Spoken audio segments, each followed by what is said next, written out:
Welcome back. Let's just get the sun. Apparently it's going to take a while. Jesus. So we were about to send a space station. Hi there. We were about to send a space station to the moon. And it's been a little bit since the last stream, so I have some ideas to change that space station. It was Robin Station, if you recall.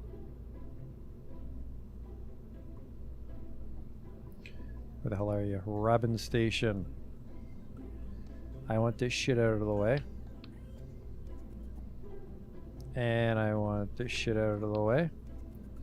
And we're going to look at the stats here. Right now, it's 16.3 meters tall, and I had some plans to make it a little more stout. Cost us less money. Right now, it costs $40,000. Remember, the requirements for this station are... Our requirements are...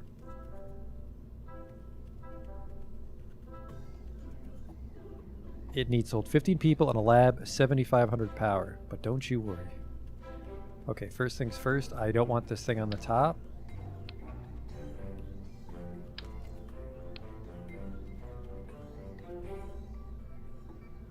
Did it already reroute it?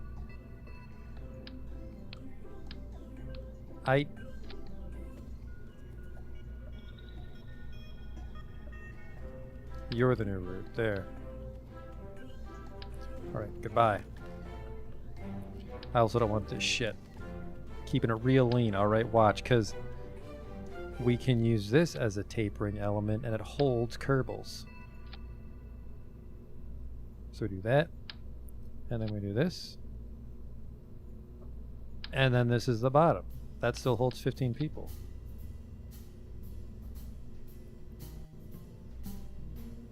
$10, $11, $12, $13, $14, $15. Perfect.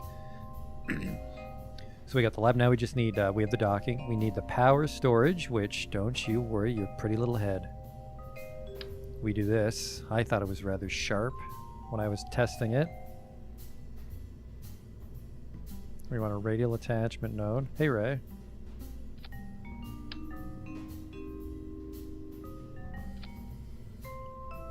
Okay. And then we just mount the batteries over here. 2 by 2 by 2 by 2, which gives us 8,000 power.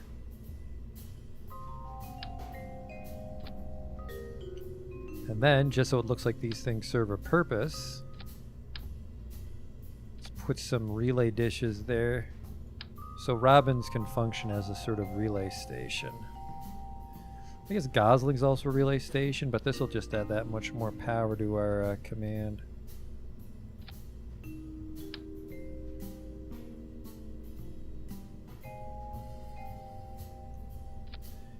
And we can get a little fancy with our clip tool, our move tool actually. Okay. Reduce that form factor, it's on clip.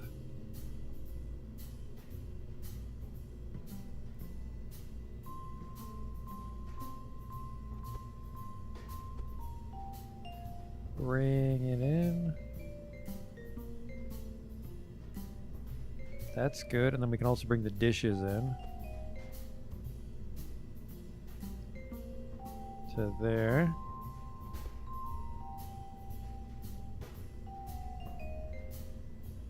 We're building a space station. Mostly to spec. So we've gone from 16 meters to 10 meters in height. We shaved off, well, 5 meters. So we've got an inflatable airlock, and then down here, or could I put it here? No, we still need a regular docking port.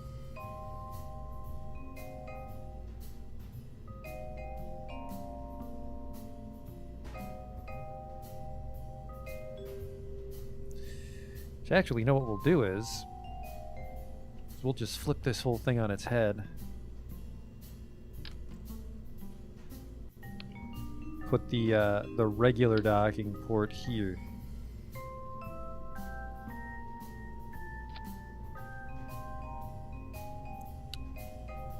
How snazzy is that? But wait, you're saying we don't have solar power? Don't you worry. We take the little octagonal struts here.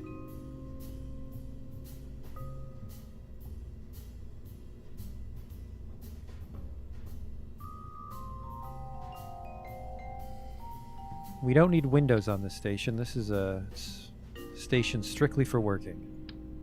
Oops.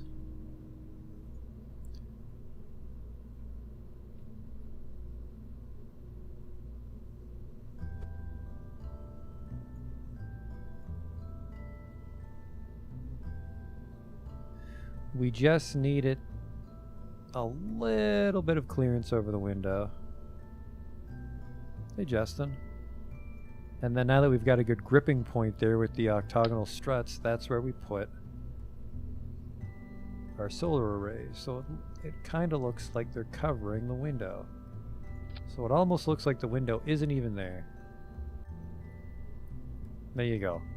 This thing has 8,000 power units, it generates its own power, holds 15 people. Got an inflatable airlock there for prototype ships, but I think we'll eschew the inflatable airlock. I'm not really blown away by it. It's big, I don't like the form factor. It looks cool, but for how simple our space program is, I don't think we need that much clearance on a docking port, so we'll probably be using this one if we even come to the moon, right? And I am throwing away this because I don't want this bi-couple fuel tank fucking up our stability. We are getting close to Duna. Like, I do get distracted by other stuff, but we are getting close to Duna. And we also... I shaved off the large reaction wheel because a command pod gives 15 torque. And the large reaction wheel gives 30 torque. So we actually have extra torque because we're using 3 command pods. It's more expensive. Like the little reaction wheel would be more cost efficient, but because the contract requires 7,500 power, 7,500 power should be enough to power these 3 command pods. And 3 command pods means we have that much more monopropellant, so we don't really have to store any monopropellant tanks on this station. Check our center of mass here. Near the center, perfect. So I want some RCS here, and I want some RCS here.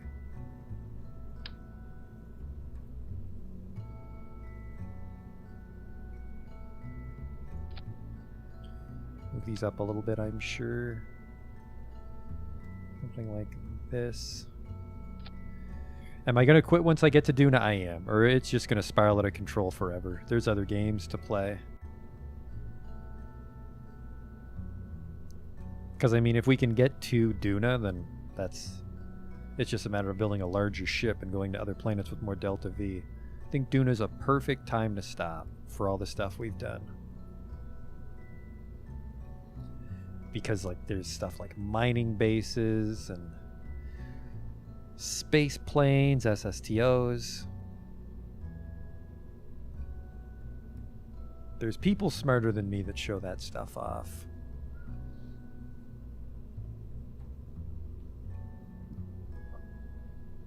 So I think I want to try a very stout... You know what, if I make it fat enough... Like this. This holds 360 liquid fuel, which is as much as one of these. But the oxidizer's so heavy, isn't it? How much does this cost? Actually, this costs 800. This cost... Whoa! Hello?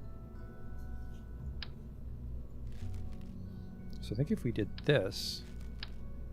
Not the most cost efficient, but then we got the oxidizer.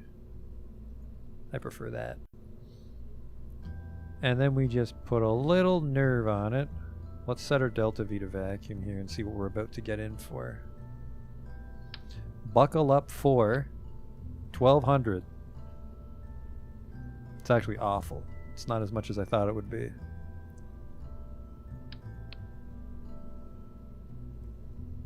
Actually, sorry, what's the mass here? This is 4.5.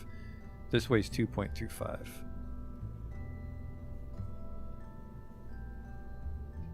So we are getting a lot more weight than I'd prefer, I suppose. 1600, then when we kill the oxidizer. 1700. Is 1700 enough to go to the moon?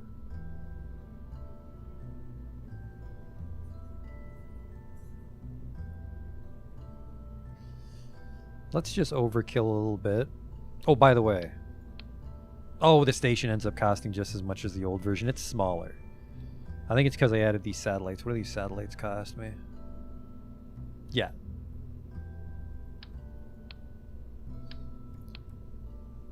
Thing's almost $10,000 cheaper without the satellites.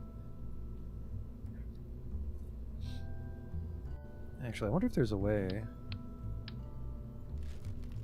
to mount the satellites right here and not fuck up the width. Because then we can have a fairly stout fairing. So if I go 3...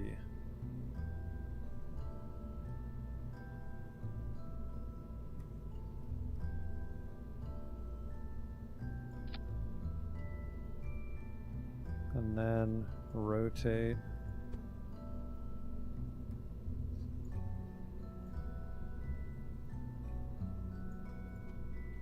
And then move. No, that was place. Move tool in. What the hell's in my way? What the hell is that? Ugh. Where did you come from, ghost satellite? Oh, sorry, that's just a 2. So this has the ability to communicate with other stations. And it's still cheaper, and it's a little bit fatter because of the batteries, but it's much shorter.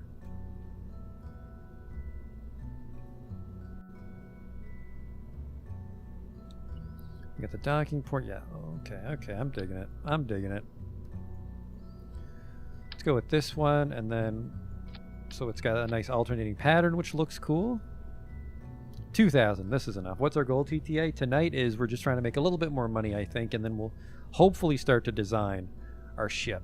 We might even, although I doubt it, we might even send a ship in a solar orbit and drop off a satellite. Because that'll be a lot of XP for Jebediah and anyone he brings along. That is one thing, too, is we could make like a big cruise liner and just fly around the sun to level everybody up. Remove the oxidizer from the new tank. Thank you.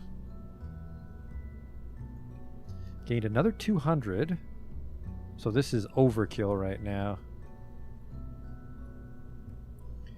We also need to stop for a moment here and take note of what this moon base is going to generate for us, because like look at all that fairing we can shed. Look at that. And then we'll just strut this fairing to this fuel tank because the nerve is, he's too tiny, so he's not giving any structural integrity. Okay. So this is a $96,000 ship. And we need to see how much money this moon base is going to make. I think the moon base is a $200,000 contract, so we'll make some money. Oh, hello! Hello! Planet flag on Minmus. Yes, I'm here for my free paycheck. Yes. Science data from space around Minmus. That's just a free, like, $70,000. I'm already around Minmus. I think the lander's already fueled, so we can just go plant that flag right now. Science data from the surface of the Mun. Do I have a plant flag on the Mun? I don't. Is Duna the end game? I'd say Duna's maybe mid game. I'd say early game is Kerbin and its moons, and then if you can get away from Kerbin, you have even Duna or mid game, and then the end game is like landing on every single planet and going to the outer planets, which were added on a later expansion. Expand the Bailout Mark II. Bailout Mark II is currently in orbit of Kerbin, and it supports 9 Kerbals. There's no electric charge on it. So we need to add 5,000 units of electric charge and another 11 Kerbals of space for $170,000. I don't think that's a good choice. Ferry 5 turrets to their station. Land on Minmus. Absolutely not.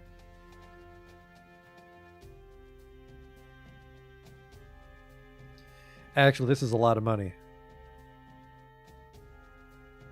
Oh, it's because these guys want to land on fucking everything. I gotta land like every single one of these guys on Minmus.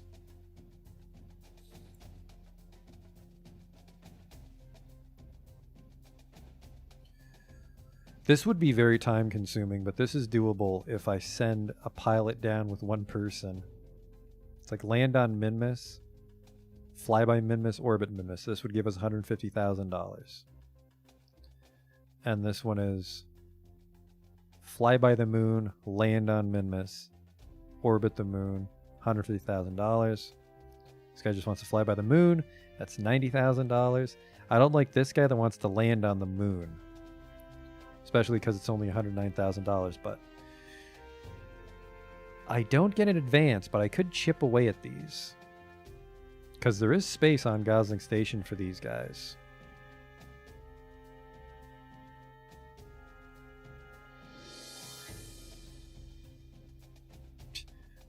Return them safely to Kerbal on schedule in 12 years. I'd like to go to space. Science data. Okay, so I don't have to land on the moon, so let's not do that. Observational survey of the moon. Let's not do that. This is kind of tempting, but I don't think I put a docking port on the Bailout Mark II.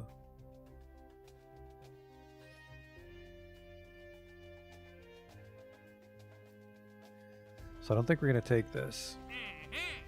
I'm not going to take any of these. I just like this. Flag on Minmus. Yes. Data from space around Minmus. That's just free money. Let's do that right now. Gosling Station. Go.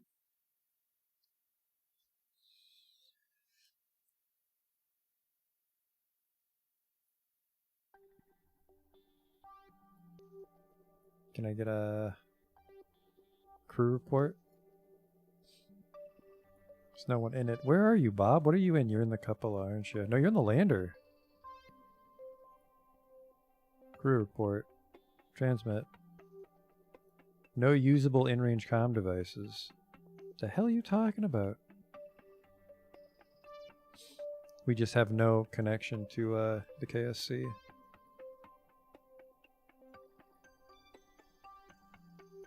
Alright, there we go.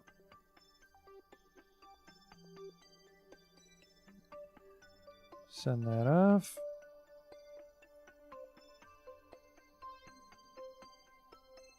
Which, oh no, sorry, that's not from space. Crew report. Overwrite, transmit.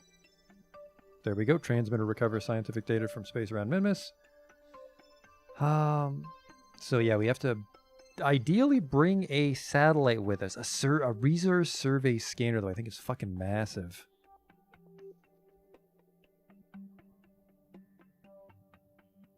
Marginal deviation. What? Equatorial orbit of the moon. Okay, so that should be easy. I think we're going to bring the survey scanner with us while we plant Robin Station. How much fuel do we have in this? We have enough fuel to plant this flag and go back. So let's get dangerous here. Where are you, Valentina?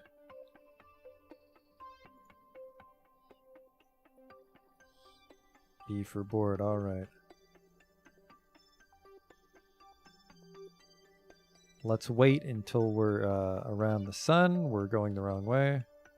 I think this orbit keeps getting shifted very seriously every time I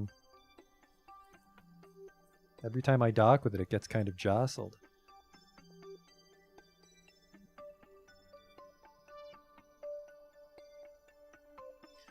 This is a satellite that we were meant to position on Minmus, or that this might be. That's a very reasonable orbit. I'm not sure if we'll be able to have enough fuel to flip the speed. Might actually be able to, if we get enough delta V on the satellite, might be able to undock it from Robin's before we leave Kerbal and then send it to Minmus on its own with a probe core. We'll have to see how much this one's worth. Alright, I sped time up too much. I'm waiting for the sun to be by the base because I'm always comfortable landing and taking off from that greater flat. Time's flying by. We might get a new contract. That's nice. Okay, here we go. Now I will actually undock and land. Quick save. See you later, fellas.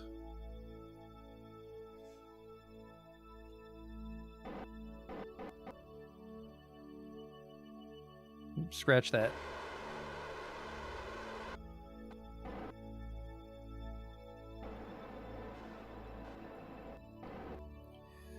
I want to steal some monopropellant from the station, or we're not going to be able to get into a docking position.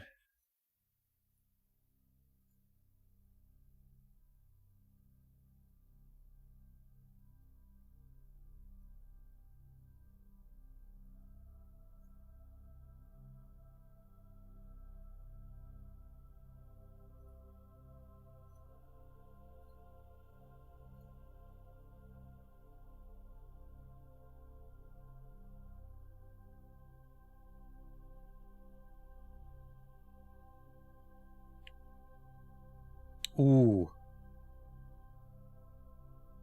It's a good thing I didn't go because Valentina doesn't have a flag. Sandbus might. There's actually nobody left on this station. Jokey, I think, already planted his flag. Bob, I think, already planted his flag. So if Sandbus doesn't have a flag, we can't complete this contract. We'll have to fly Jeb up, which is not as valuable. Flying up here just to plant a flag is we'll barely make any money with the backstreets back. Okay.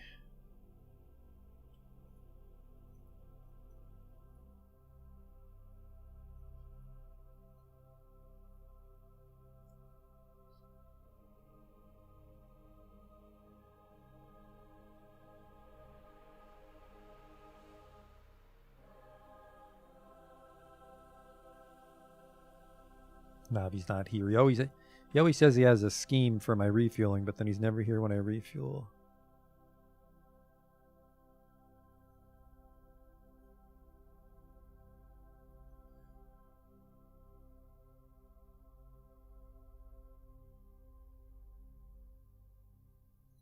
Alright, then we have to transfer Sandbus to the lander.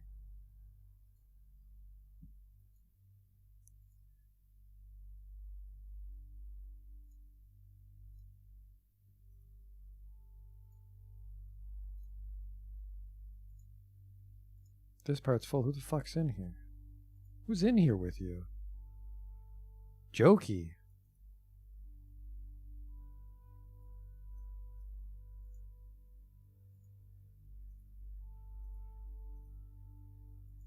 No, I know it's full. Get out.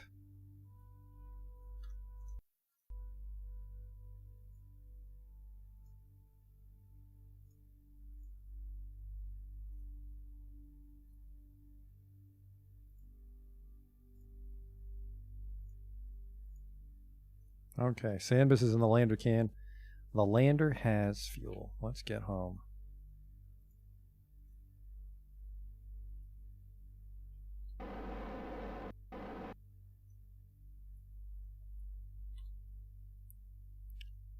Then we just go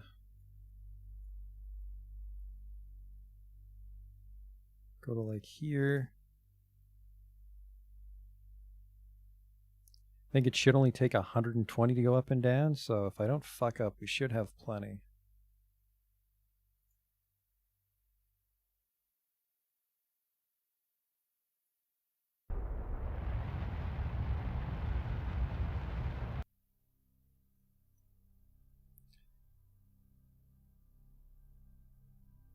So that was 100. Probably could have just killed that off with RCS or not done such a steep descent.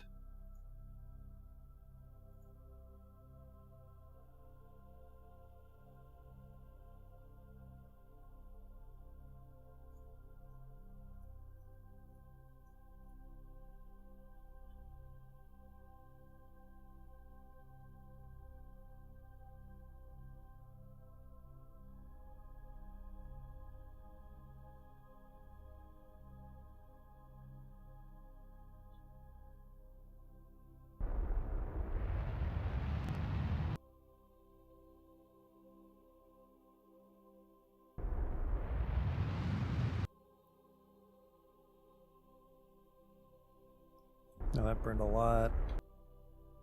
In the grand scheme of the universe, that burned a lot of fucking fuel.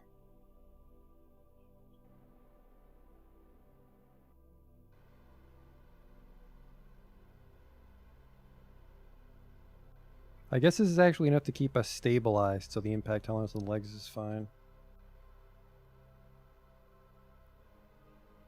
And land. Alright, Sandbits, did you bring a flag?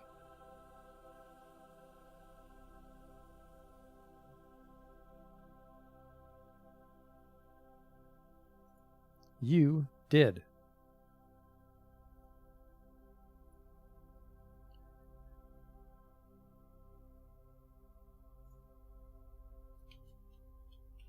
Call this one Sellout Heights. For money. Plant flag on Minmus. Now we just gotta get these kids home. 500 Delta V, I'll be very upset if this is not enough. A little concerned that I spent so much. Maybe my suicide burn was a little not suicide-y enough. Or maybe you're just supposed to burn just barely enough to come down. Oh well. Board.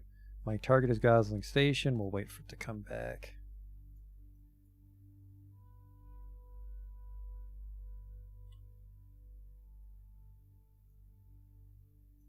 This is more than enough fuel. We're going to quick save.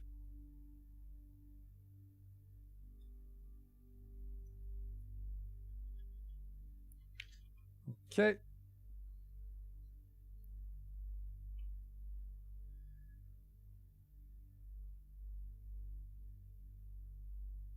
Take off straight up until our apoapse hits 20. Until our apoapse hits 16.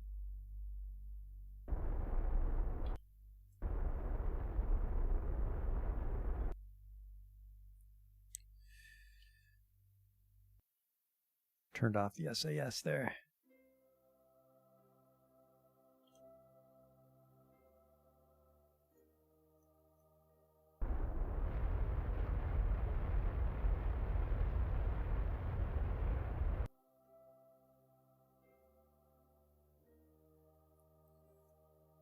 There we go, and then we just figure out which way we want to turn. Which is not the direction of our prograde, because we're tilting the other way.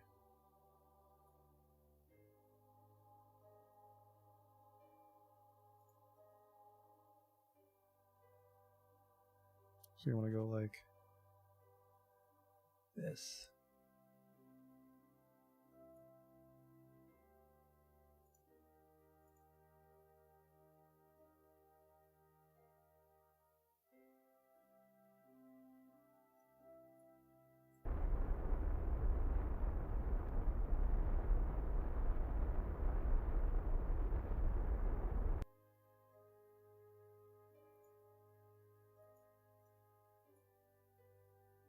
Node's not amazing.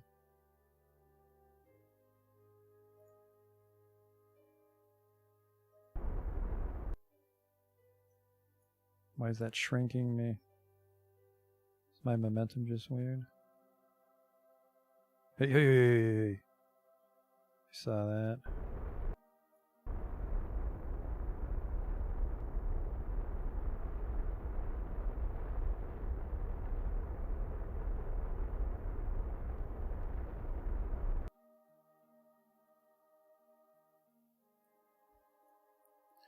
Right, Node's still in a decent spot.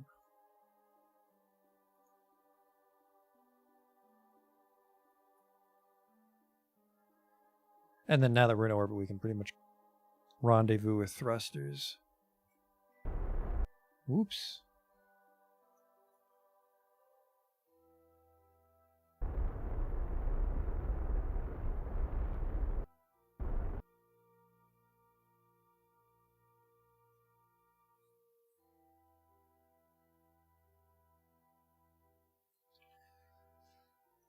Not terrible. So effectively a free mission. We just got something for nothing there.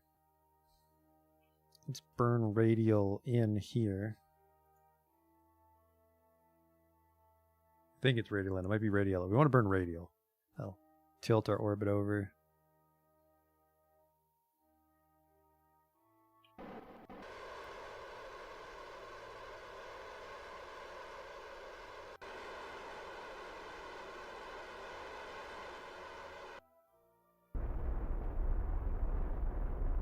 That was the right way. Okay. Very nice orbit here. We just got to wait for a good intercept. I am behind it, so I want to be smaller. So let's bring our periaps down a little bit more.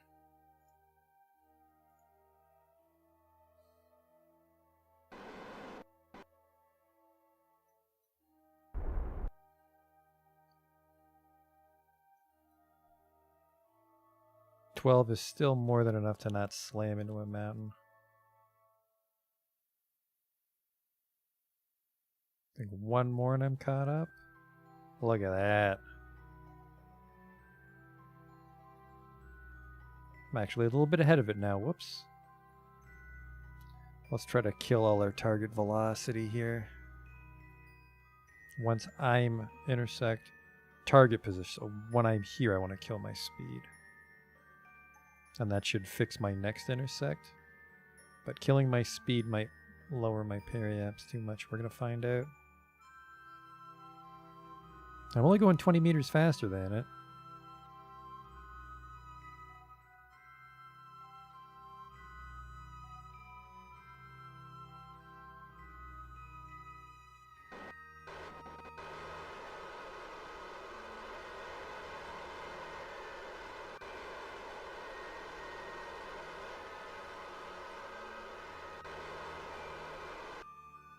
Look at that.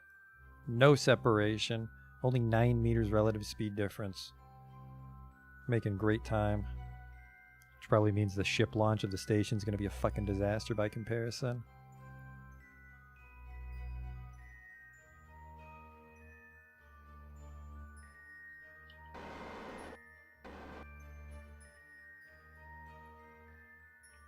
Yep, we just gotta burn towards target.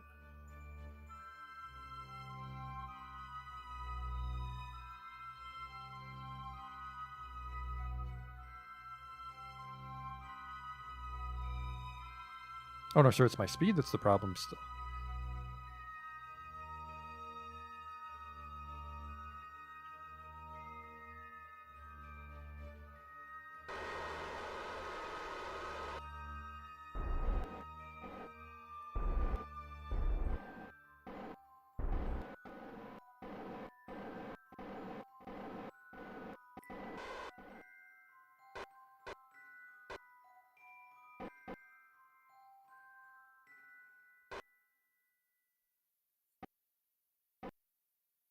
There.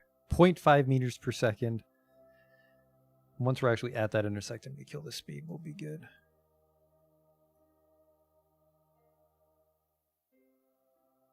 Probably do want to dock this, although I mean we could kill the lander off. We could bring out a new retrofitted lander. I wonder if a nerve, no, a nerve's probably too large. Even though it probably has incredible thrust. Might not have enough thrust to actually land on Minmus safely. Not without a bigger lander. Alright, there you are. Ideally, we don't dock with the tanker.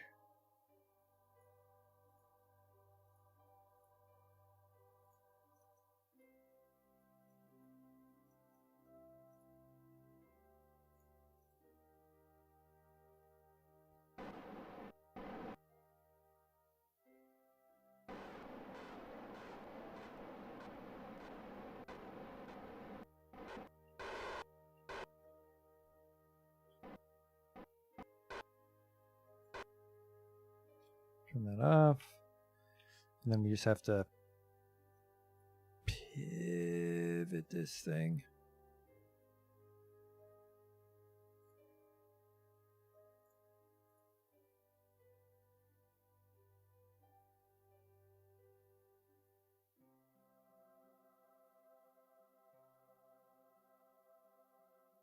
We have decent torque. Have faith in the probe core we docked. Okay, hold position, and then here I come.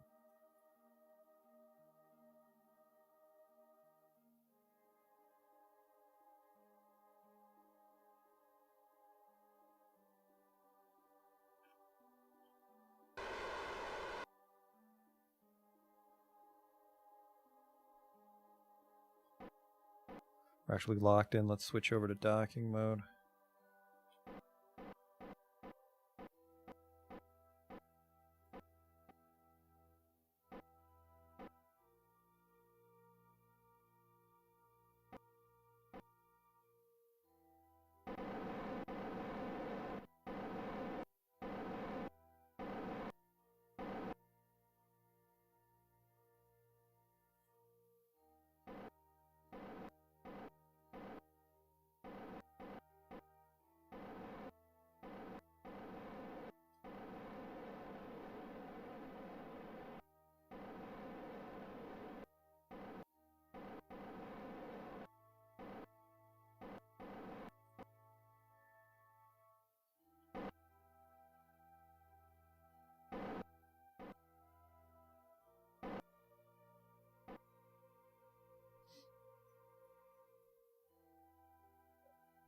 Ready to turn off the SAS at like 1 meter.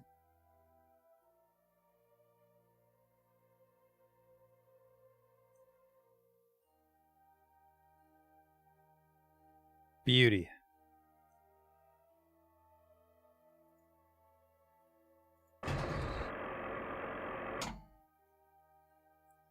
Successful dock. Let's go home.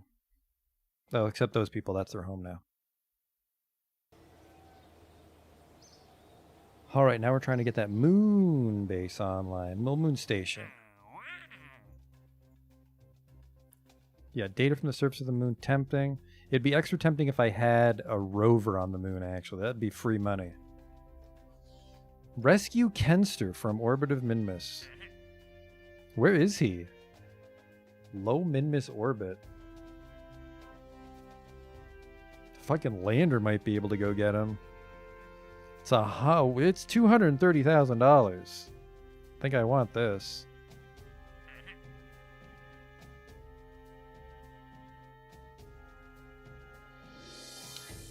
Kenster, the tracking station will show us where he is. If he is anywhere near Gosling Station.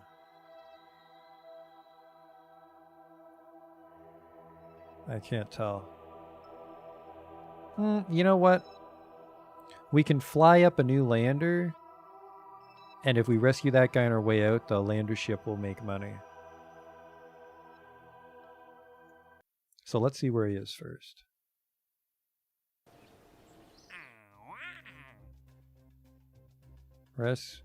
Recover Kenster Kermit. Oh, sorry, we have to go get him no matter what. He can't just move into Gosling Station, but still. That ship will make money. Rescue Kenster.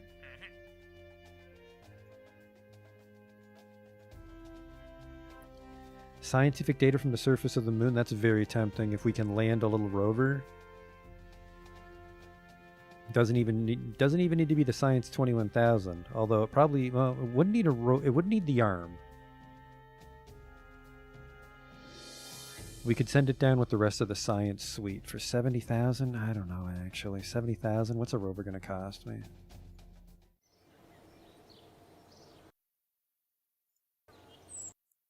I don't want to send down a buggy because I don't want to actually land a Kerbal on the moon.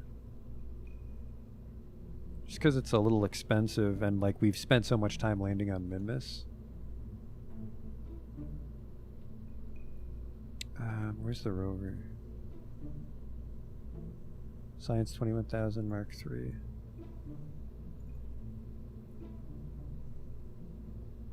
There's a fucking rover. Was it the Science 21,000 Mark II? Yes.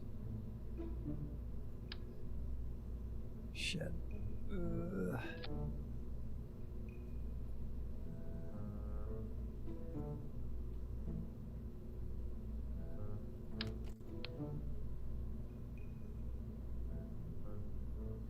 So you're the new route, assuming I can actually, assuming that's enough Delta V to land on the moon. This thing costs $20,000 and things we won't need on it. That. The seat. The surface scanner. This thing's actually still kind of expensive. I don't think you need RCS on the moon.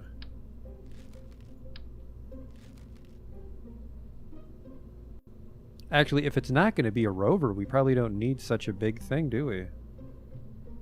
Do I have a rover on some other planet? I have a rover on Minmus right now. I guess this is the problem, is the fucking rover. No, actually, the little lander thing's not that expensive. Actually, you know, 183, I don't think that's enough to land on the moon. I think the moon's like 250 or something. 1 second here.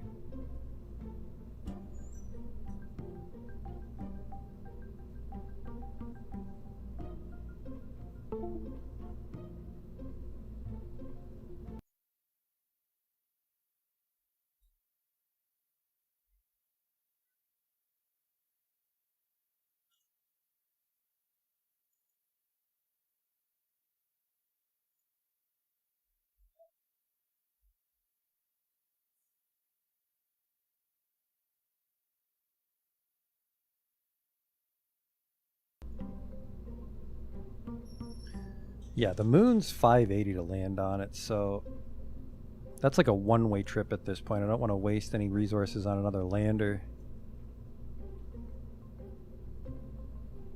So that thing's actually pretty fucking expensive to refuel. We'd have to pretty much send a refueler every single time we wanted to land on the moon. We could, I mean, we could put, well, they need to be a pilot is the problem. We would need to send a pilot to Robin Station, and we just rescued a pilot, which I guess is okay.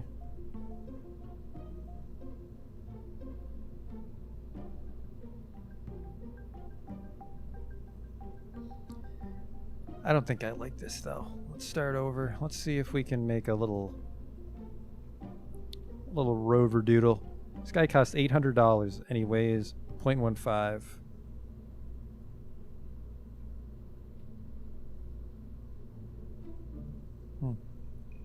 Does this guy have maneuver lock? No, just retrograde prograde. Still, how crude of a rover can I make? Not even a rover, really. This could just be a fucking satellite we land right on the surface. Alright, that's how big you could be. That's how big you need to be to have legs. To justify legs. Space age bullshit. Yeah, if you're just watching where I landed on the moon, I mean, mechanically, we're not very far past that, but a lot has happened since then.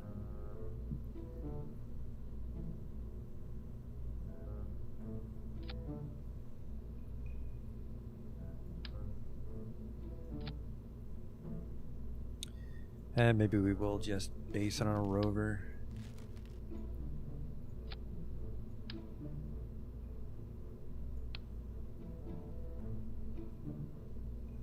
Can't tell which way's forward and shit, though.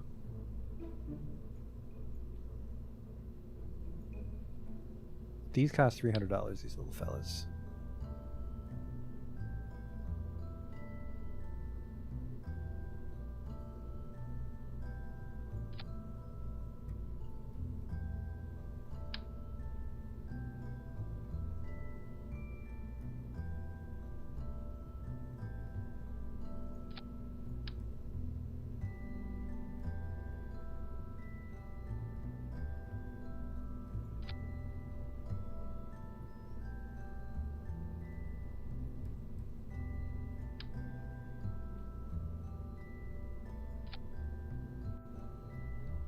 This is like our little moon rover. He'll actually be very heavy because the gravity's not much higher on the moon, and this guy's much denser, I guess. These wheels like this might be better suited to the moon, maybe, or sorry, Duna. And then we'll just give him his little science suite.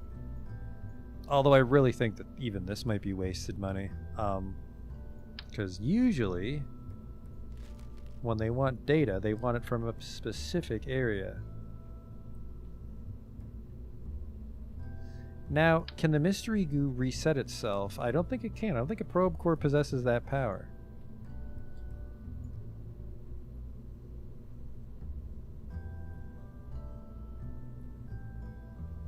Will you just let me see your data? Thank you. Unmanned, drains power, antenna type internal. Cannot transmit science. Really? we can just put.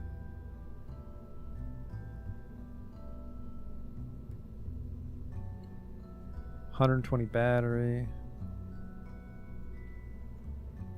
Let's make him the silver one. So yeah, the thing is, I don't want to send something down. Where's this rover? This one's just going to the moon. Ideally just to like hibernate there in case we ever get contracts to do things on the moon. Not really going to drive him around, so we can probably just save a little bit of money. Actually, don't save... Wow, you barely save any money with the non-shredded version, huh? Still. Let's try to keep this guy frugal.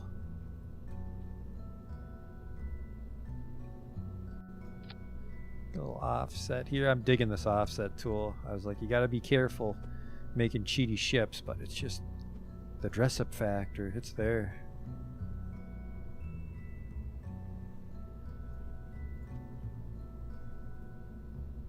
Whoop. Actually, you know what? Just to make him... we don't care about his size because it's just the retractable kind, but I think for his form factor when he's deployed, I think he'll look nicer with the 3x2.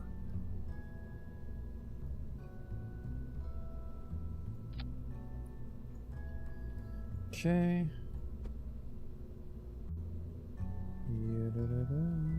So yeah, we're going to land this on the moon because we're building a station around the moon right now. Trying to scoop up some easy money, because if we manage to break 1.6 million, we can upgrade the R&D lab. But of course, if we exactly hit 1.6 and spend on the R&D lab, we want to have money for new missions. So we probably want something closer to like 2 million. That'll give us enough money to fund further missions. Because the final tier of upgrades would be, honestly, probably not mandatory to build our ship to Duna. We're not really waiting on any advanced parts. It's mostly the... we would get really just the mining-based stuff, which would be neat.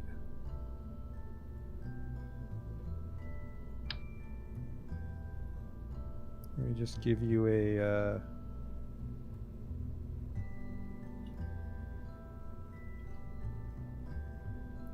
just a barometer and a thermometer and a seismometer. Oh, fuck, he's actually an expensive little rascal. $10,000 rover. The survey scan, actually, the survey scanner is not that expensive. It's just fucking huge. We do have some satellites that need this attached to it. So as long as we don't get a mission for, well, specific location data, because that won't fly. But as long as just like conduct any science on the surface of the moon, we can just remote into this little guy, easy money. Pretty much as soon as we get a second contract, does this guy will pay for himself. Especially if we're able to attach this to the ship we're sending to the moon right now.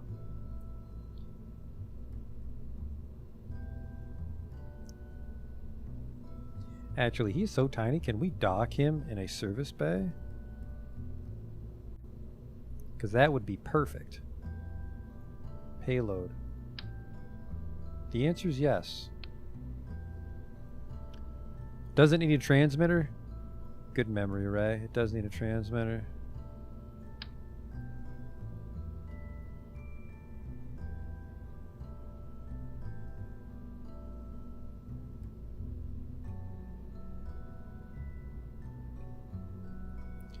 We deploy one before the other and we're fine, if you see.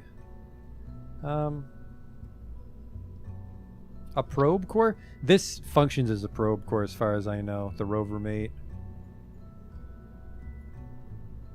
Yeah, it particular can't transmit science, but that just means we put an antenna on it. So sorry, because we have all those relays on Robin Station, this doesn't need a relay. We can just, this thing needs just enough power to reach the station we're putting in orbit. So we can just give them even one of these, direct 500K. You just give him this little fella. Are these combinable? These aren't combinable, is the only problem. We can give him little antennas so he looks like a little bug.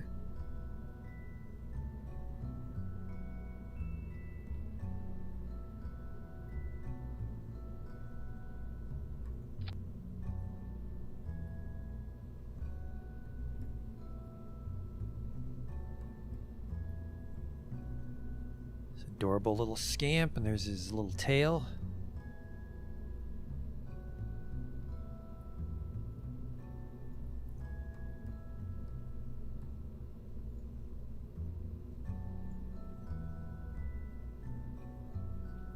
And then we would dock him inside this somehow.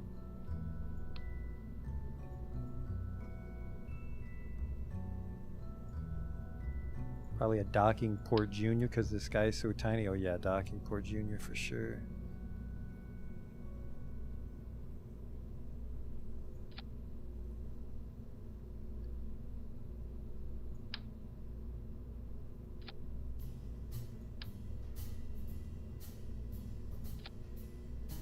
His wheels don't quite fit. This worries me, but here's what we can do for that.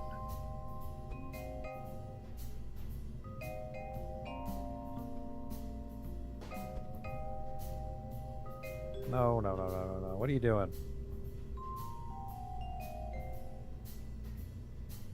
Payload service bay. Open. Sorry, this is so we offset the actual this.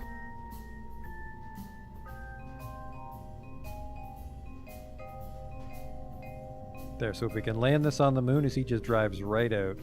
So we would position this. Hey there. Mun surface can be in the shade for a long time. Solar panels might not work all the time, and there's a... that's a good point, is he needs enough battery power to survive in hibernation when he's on the dark side. Oh, our little antennas won't work.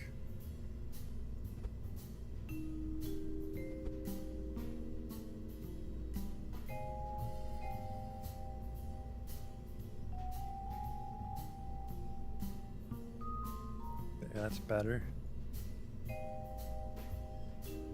Why does the rover body look like it's wrapped in tinfoil? I just set the color. There's the default white, and then there's silver and gold. What the silver? But you are right, is he could probably use a battery. I think really any battery. The Batman's fucking colossal, but I mean there is plenty of room on him, right? You feel free to get out of my way while we do this part. I mean, you do that. Which puts that in the way. I could do double Z100s. Nah, the Batman's way stronger.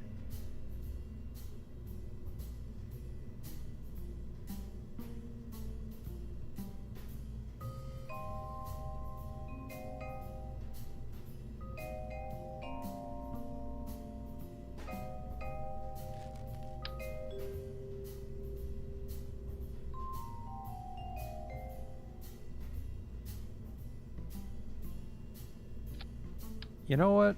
Yeah, these are relatively cheap. There's like $1,000, and if we put this rover on hibernate, this is like a lifetime supply of power.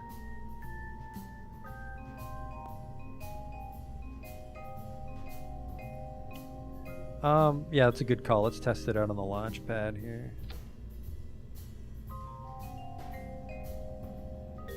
We'll just flip this. The only reason I didn't put the docking port on the top is this guy's kind of in the way, but if we just rotate it out the other way... Not like that. If we rotate it out the other way, it's not a problem in transit, and it'll still flip the right direction, if you know what I mean. Oh, won't you fucking snap on me. Then give a little bit of that. Perfect. See, and then it'll just spin, which I think the docking port junior won't get in the way. We can make the docking port junior very low, I think.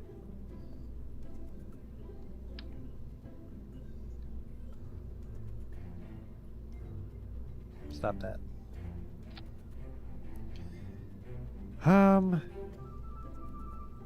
No, that'd be in the way.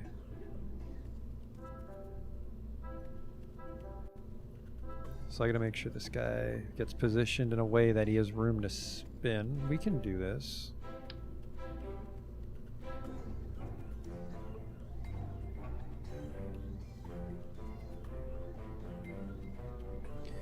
Could I put the solar panels on the sides? I could, but then we're back on we're back with 1x6s, which I'd like to use a 3x2 for once.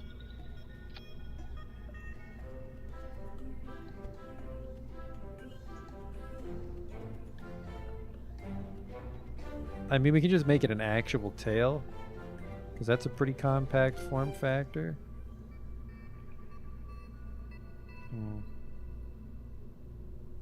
Let's try that. Let's make it an actual tail. We can put it next to the flag. Oh, it won't self-collide? Well, we've already gone this far in the dress-up part. Let's try this. Ooh, that might... Nope, this should have plenty of room to find the sun.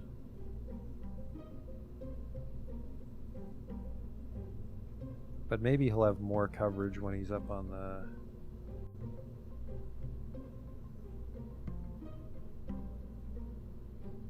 Yeah, it's like a little off-center, but I mean, asymmetry's stylish on its own. But if you're correct and we can just leave it up top, and it won't collide.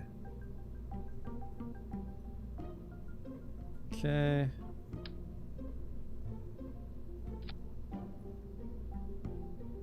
And then now we offset it the other way. So the wheels have room. Oh, I said no snap. Stop that.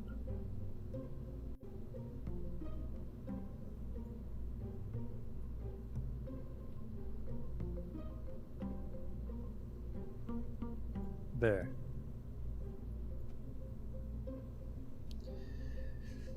Yeah, I could. I could just go 2 1x6s on the sides or something. Actually, I think every time I disconnect the cargo bay, I lose the offset. Yeah, because I could just put them here, right?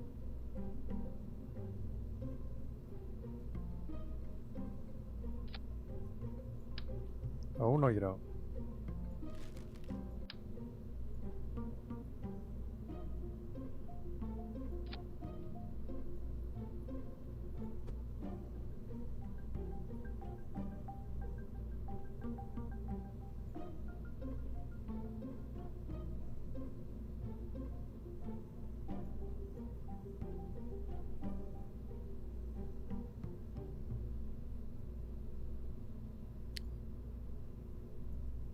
Yeah.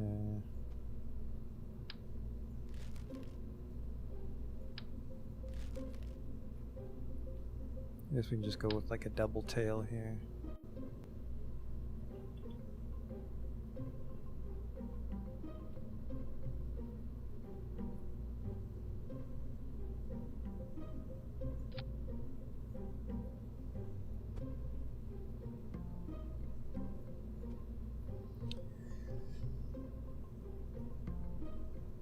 That's good. It's a little tall, but that's okay.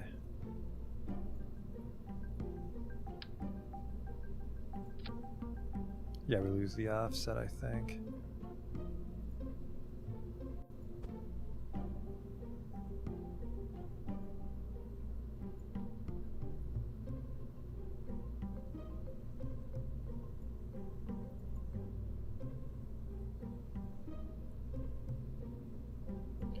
Alright, let's make sure it's at least facing the right direction for control, right? Do a test launch here.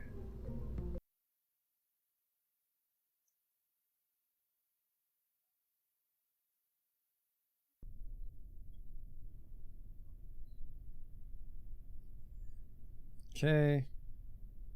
So you would land this as the underbelly of a moon lander, which might actually be very hard to design. And then you decouple. Then you're on your way. It is facing the wrong way. So the flag is the front of the probe, apparently. Beep beep, it's the roach. Brakes, please. Brakes, please! Brakes! Oop! Oof! I forgot that B is not a toggle, it's a tap.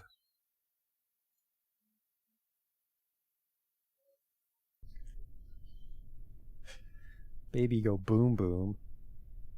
Alright, I'm a little bummed out because I don't know how to revert the control because it's backwards is forwards. Like, the flag's the actual front, but I built it like this was the front.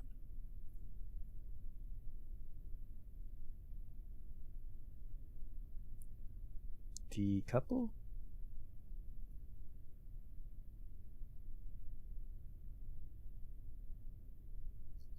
Okay, toggle the brakes.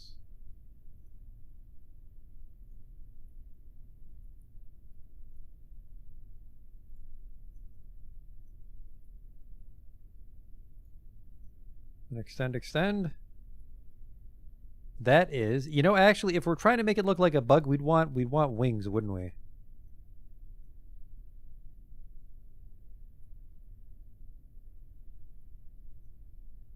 But you did bring up the good point, though, is that you might get very bad coverage on the sides because they get more coverage up top.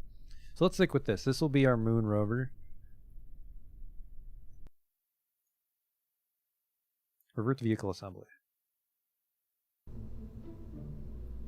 Test it for tilt. Well, we're not really going to be driving this around on the moon. This is basically just if we ever get a contract for scientific data from the surface of the moon, is we can very quickly do it. I have no confidence in driving this thing like 50 kilometers for seismic surveys and stuff. So as long as he can get off of this thing and get clear before the lander takes back off and we can leave him behind. Mission accomplished on this little guy.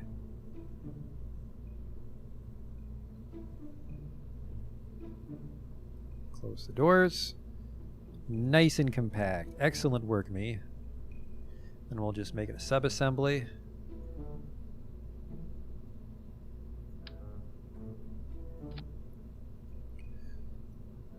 Well, shit. There we go.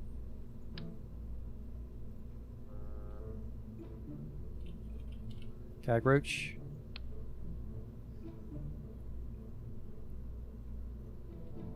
And then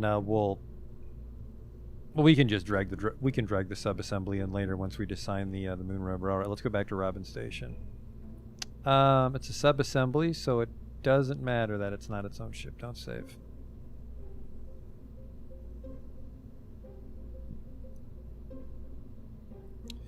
All right, Robins. All right, we didn't fix the fairing. Okay. So we would put our moon lander here.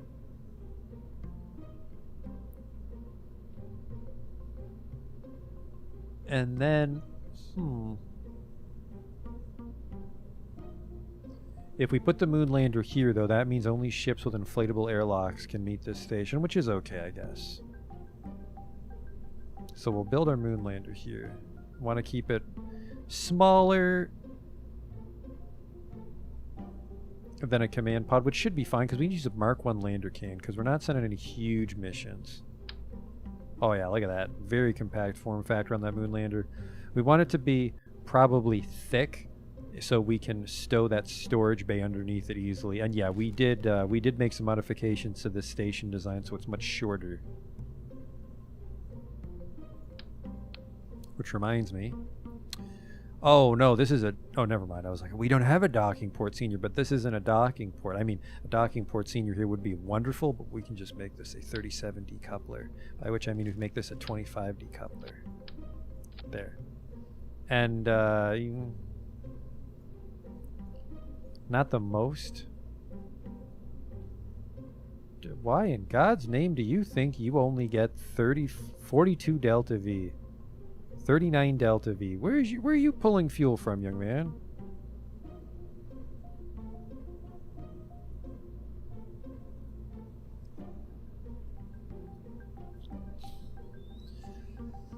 It's no consequence, I suppose. We need to make a lander, and then we flip it upside down, and we put it on this. So let's do that. Save. We need to get to the moon, and from the moon it's 580. So, oh, fuck, this thing's going to need a lot of delta V in it to go down and come back up. Really only going down the one time.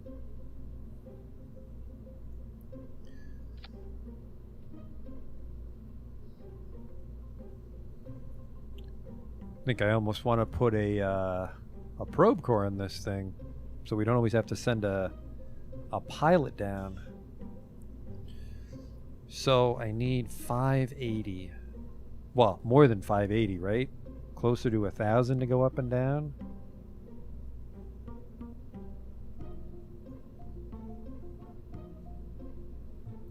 So we probably want to do something like... I doubt this will work, but let's get the subassembly right away.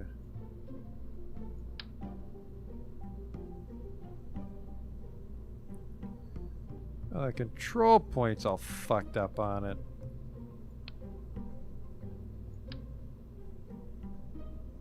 What the hell?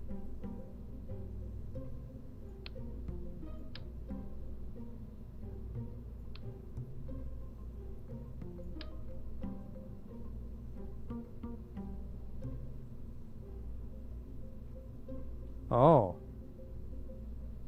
Oh, ooh.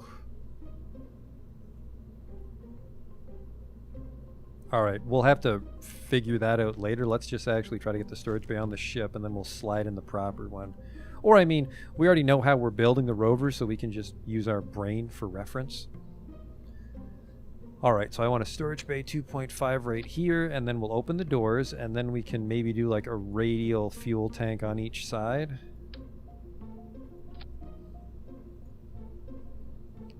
Do you think a nerve can land on the moon, though? That's the question. Because if a nerve's strong enough to land on the moon, it might make it too heavy, actually. Might just want to go with 2 Terriers, or what's better for space? Is there something better than the Terrier for space? I don't think so. I can do it with 2? Yeah, that's what I'm thinking. I'm thinking we put a nerve on each end for very low fuel. But then I am a little concerned about the weight if we do that.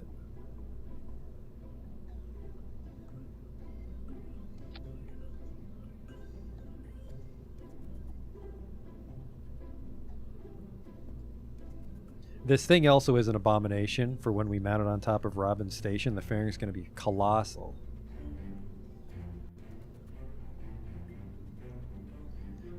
So I'm going to vacuum.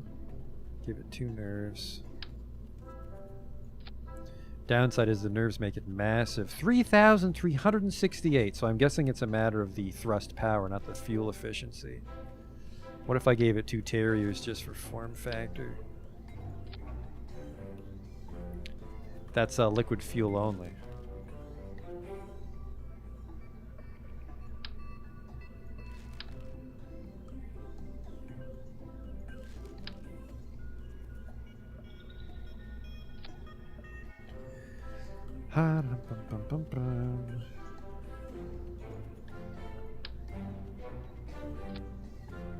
Huh.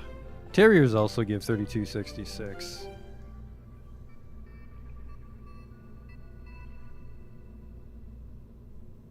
Well, that's more than enough. I'd want an even smaller fuel tank. We could probably just do this with a bunch of those donut fuel tanks then.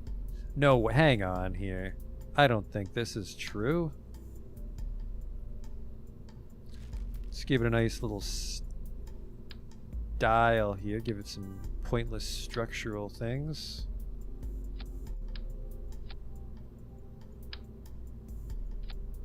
And then we just go donut.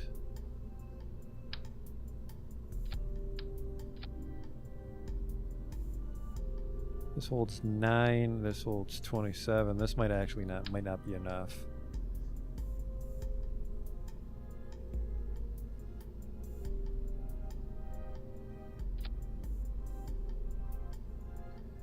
There we go, Terrier here.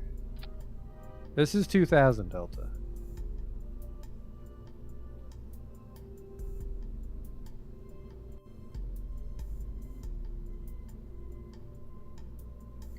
So then which one are you mounted on? Because I do kind of want to do another gross clip here. Stop that.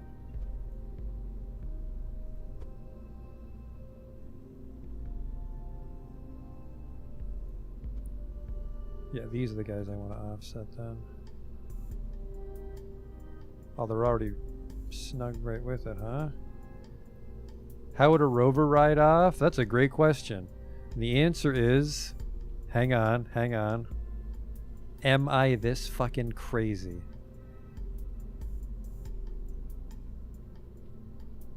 The answer is no. I was thinking hinges, but the rover's in the way of the hinges. Thank you for pointing out that structural flaw, though. This guy does need to get off.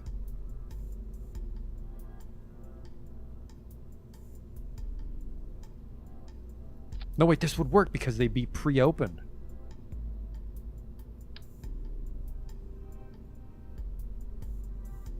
No, don't do that. Don't do that. I need it to be 2.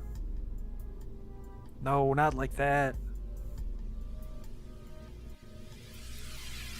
Oh, never mind. It's not on mirror. Oh, fucking, we're getting close.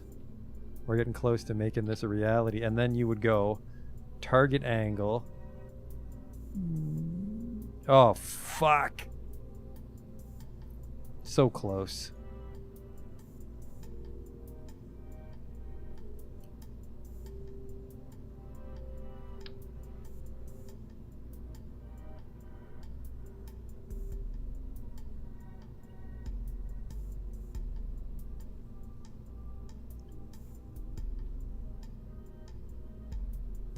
Okay, and then go target angle. So that would be enough to get him off. But then there's a bit of space magic going on because they would clip through while you're in flight.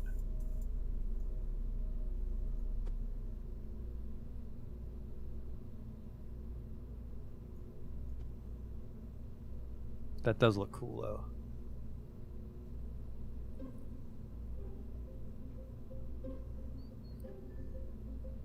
But yeah, they're not quite long enough. So what if...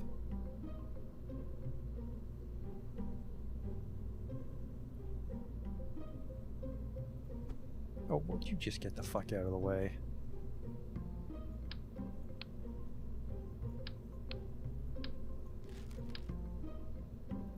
Probably only need 1 donut, don't I?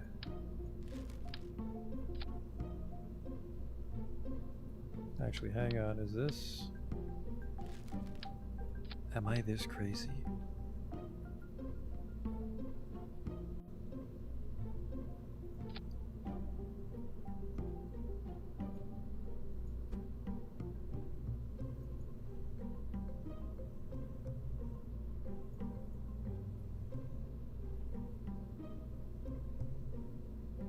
I could put fuel on top as well. But this is 1200. 1200 should be enough to land on the moon and return to the station, right? The return flight terrifies me because we do have to put some RCS on this thing. So that would get you most of the way onto the ground.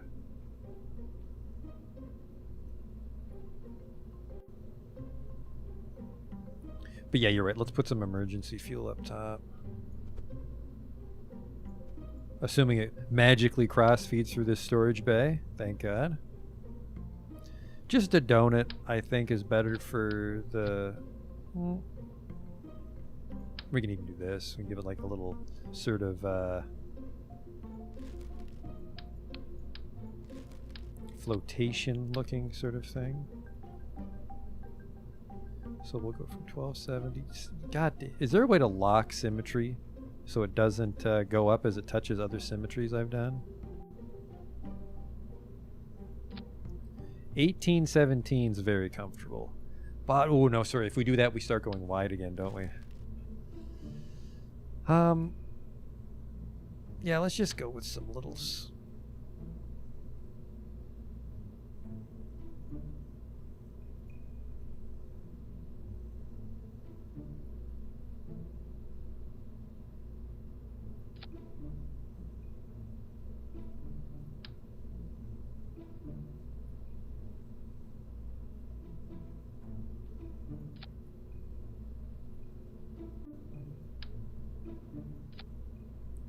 These aren't quite rotated perfectly. Never should have started using these fine tools. There. So I mean, that looks pretty sharp, and it gets the job done.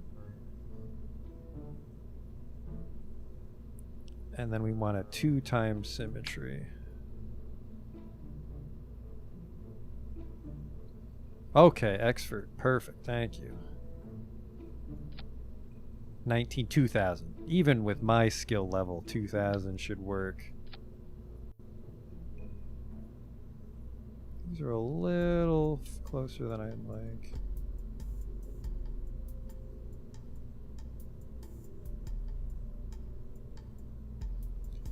All right. The basketball lander. I really like this though. Really like this mechanized ramp thing we have going on. Oh yeah, because you can even just take off with them like this. Although I guess the door doesn't close, does it? That should be fine. In the grand scheme of the universe, that should be fine.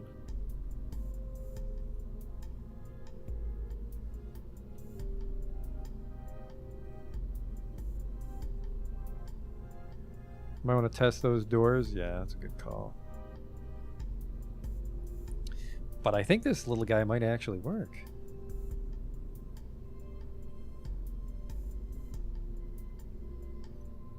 And then this just needs a docking port. Man, what a compact little fella. Where would I attach the landing gears? What we could do, which we shouldn't, but what we could do is let's close it. I think the aero brakes are a little too expensive, but they did work out on our backstreets back, right? No, landing legs, I can pay 200, 400. These are like $300 each. Where are the aerodynamics? These are $1,000 each, but these are just fun.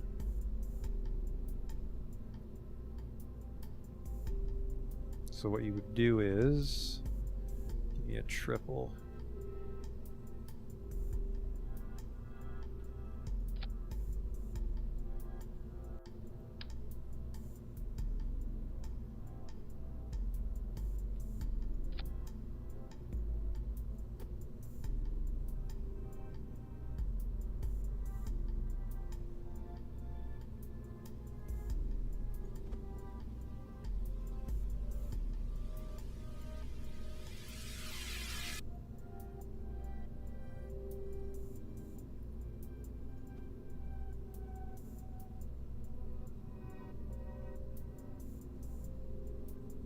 Okay, we just have to fudge the angle a bit there.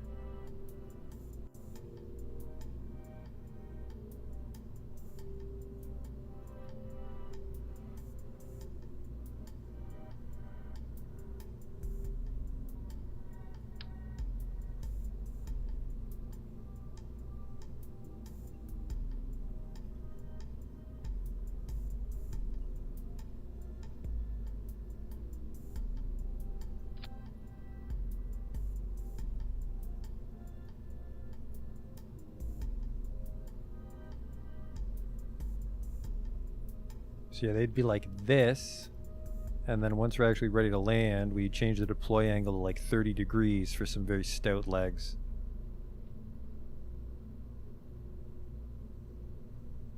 So you just have to make sure the deploy angle in the air brakes is shallow enough so that the rover landing legs work. And this is a very articulate little ship we're building for such a throwaway little rover.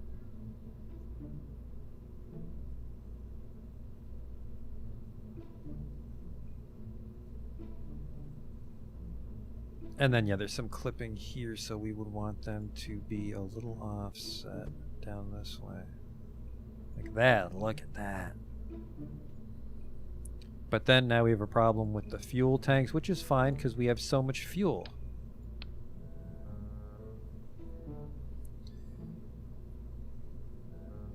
So I would probably want...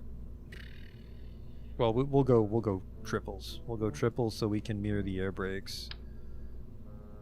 So I want a triple right here. And I want another triple right here.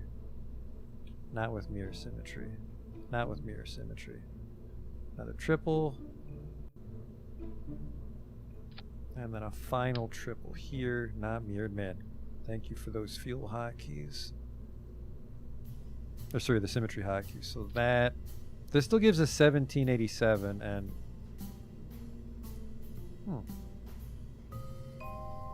That didn't symmetrize like I wanted it to.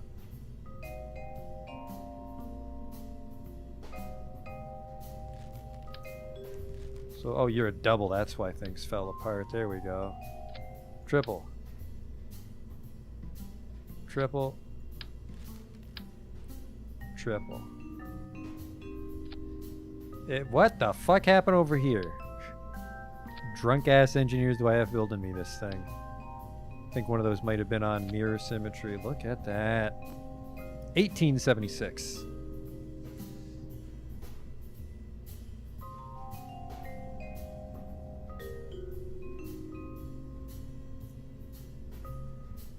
Okay, and then what do you think would the deploy angle on these be? I'll say 20.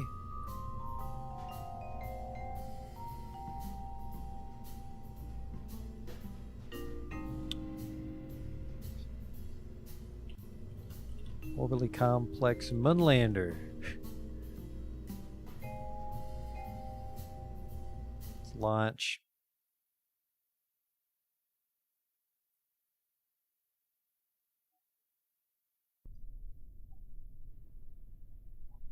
There we go. That angle's way too shallow, but this is what we're aiming for.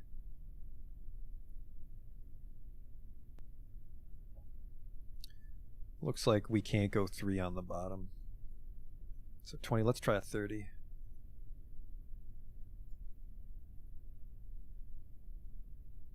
Alright, so these have to start deployed and then we have to fiddle with the deploy angle. So we can't really...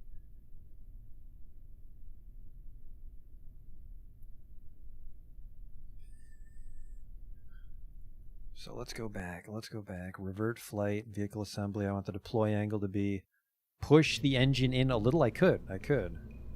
Because it's already...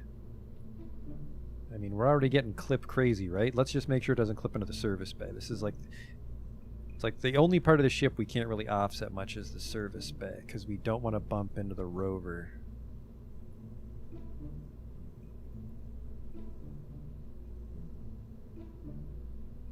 Pretty much there.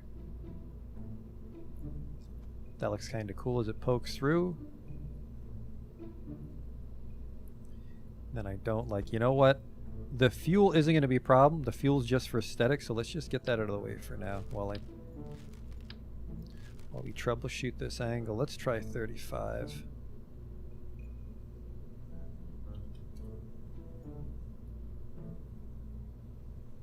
And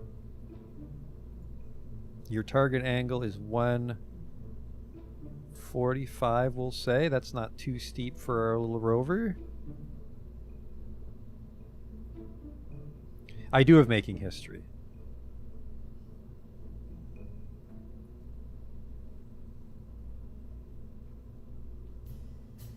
Yeah, I definitely wanted, like, I was glad that I kind of got the angle close, but we do want a decent angle. Because this doesn't need to be flush with the ground. It just needs to be good enough for the rover to be, you know, not upside down when he lands. So let's try this.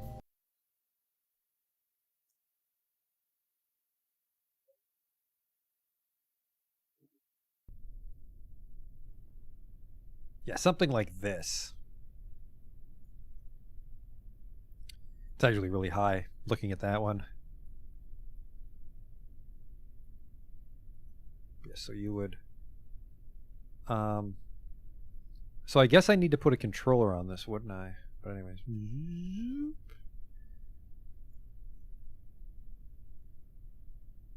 And then this closes.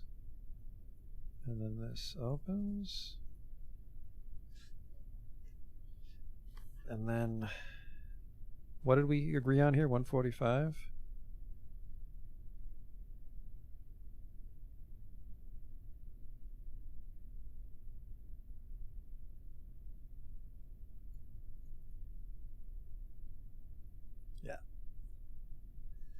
So I like this. It might tip over because the support is not even from the bay door. If it might tip over when the ropes. So if I'm careful, I can mirror these. So these are kind of like tracks the rover will land on no matter what. So we can have ones going out each side. Although we'll only use the one side, obviously. It's like, I would kind of like a piston or something here, like another hinge attached to it. I wish I could make this larger. But this is still really cool. Probably shallow this out just a little bit because this is a huge fucking drop for that little fella.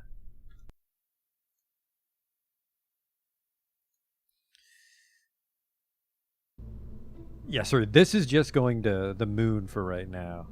I keep getting distracted from our Duna goal. Okay, so we're gonna shallow the angle out to 30 or 25. 27. It's compromise.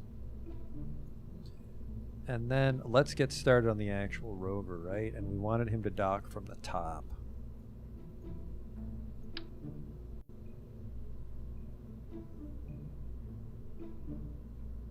Stop that. Stop it. Would you just get the goddamn node? There. Okay.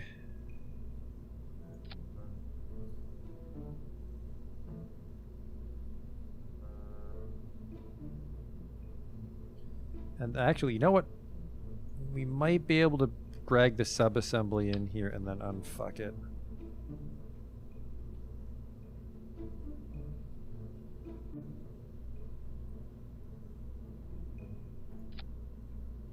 Can I salvage you? Yep. See ya. There's that little fella. Whoops.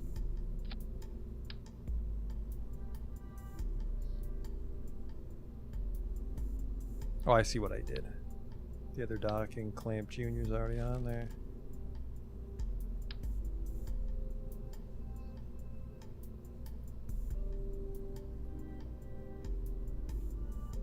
Come on, I know you can do it.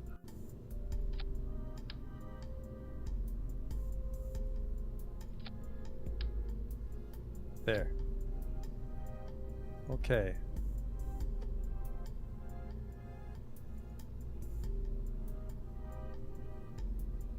Up we go. The rover does have a face. It's over on this side. The flag is the front. Yeah, so I guess we might as well switch that around. Now that we know it was facing backwards.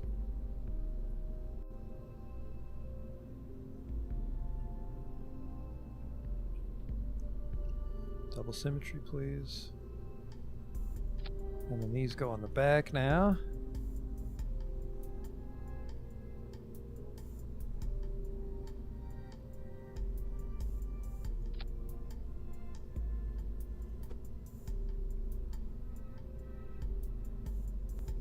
Okay.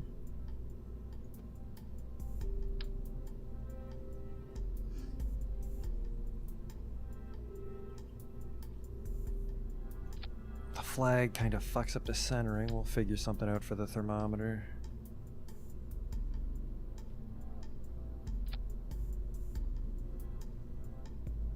Squish the wheels. Can I squish the wheels in the VAB?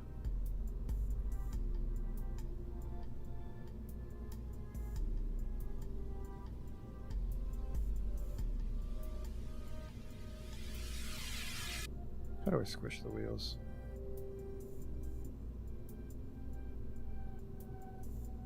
Offset inwards. Oh, I can slide the ramps over. I think I can also probably offset the rover a little bit into the docking port as well, so he is like super snug. Oh, that's not what I wanted. I wanted him into the docking port itself. And then we can clip the hinges down a little bit, I think.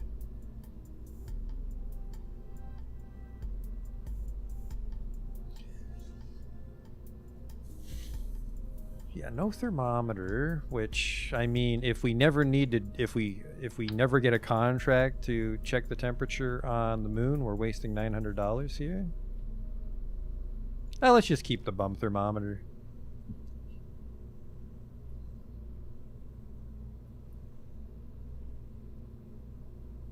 Okay, and then these are set to be mirrored. Except they aren't. There we go.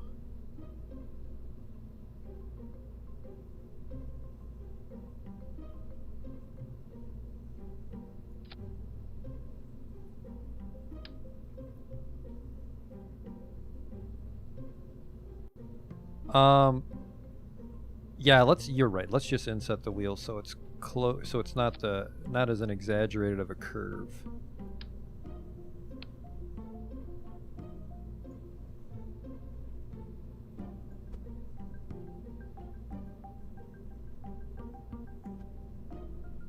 The shit out of my way.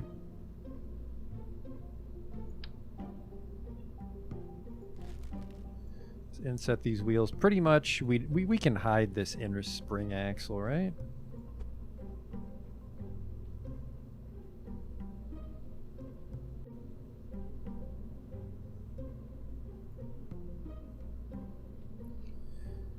So then they're barely offset from the ramp.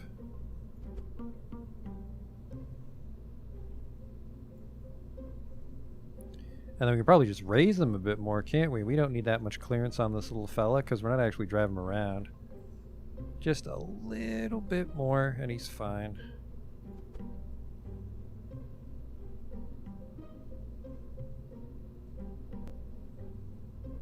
Well, that's not what I said.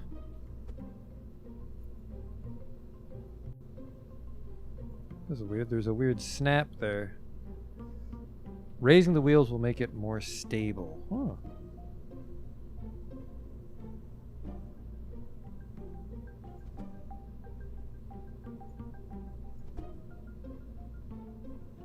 Oh, you fucking... Why would you disconnect when I go drag up? What are you doing?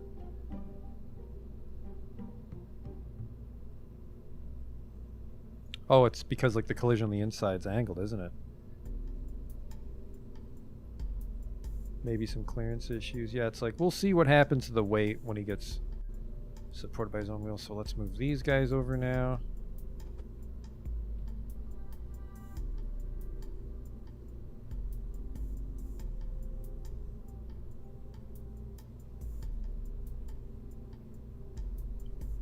That's pretty close. And I mean, as long as, I think as long as the one set of wheels is on it, we drive straight, he should be able to pull himself up over the ramp. So let's try this. I'm a little worried about the antennas. So let's just actually offset them inside a little bit.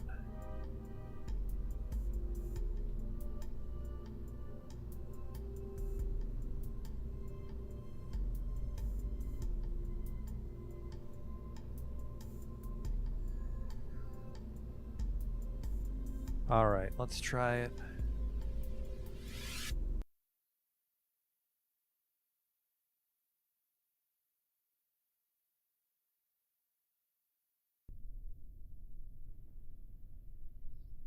Okay. Still some clearance on the engine. Yeah, those ramps are asking for trouble is the only thing.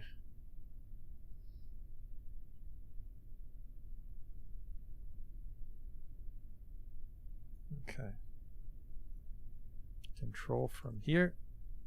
Decouple the node. Okay.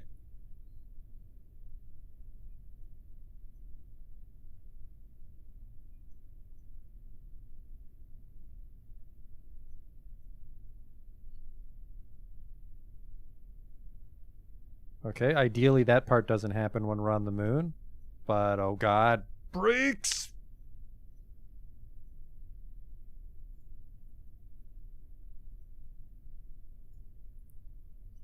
How cool is that? I think I really over-designed my Minmus lander if this thing can get us on the moon. So Lander came with a fucking beach ball full of helium and an engine strapped to the bottom.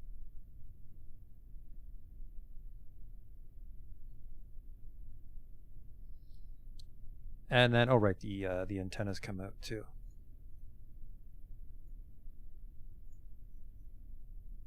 There we go, a little moon bug. So yeah, his.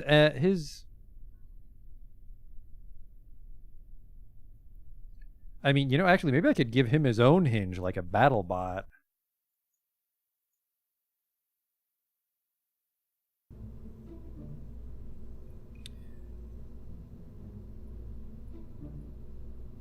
If you get what I mean here.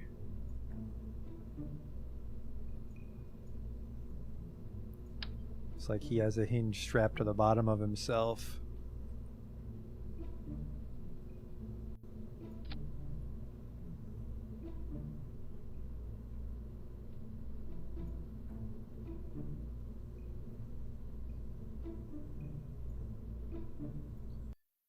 This land only costs $21,000. That's not too bad.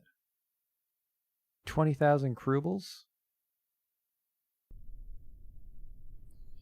Ah, oh, fucking man, I'm never gonna get to Duna. Every night I'm like, I'm getting really close to Duna, guys. Maybe we're gonna do this thing that gets us close to Duna. And then I'm like, or we could design a rover for 2 hours that gets us to the moon for no real science.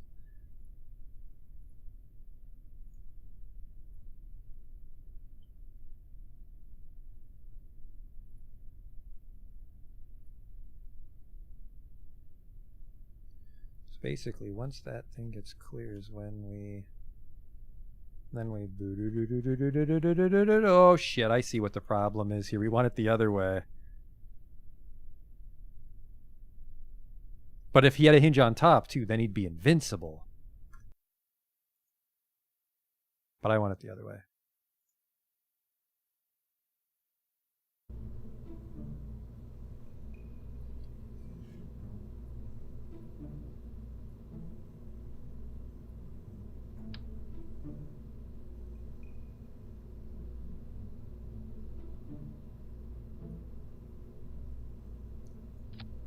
So now it's got like a creepy mouth.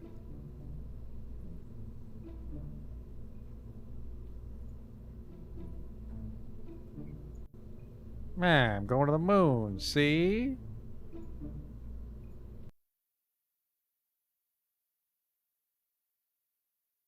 Because he's a gangster cockroach from the 30s.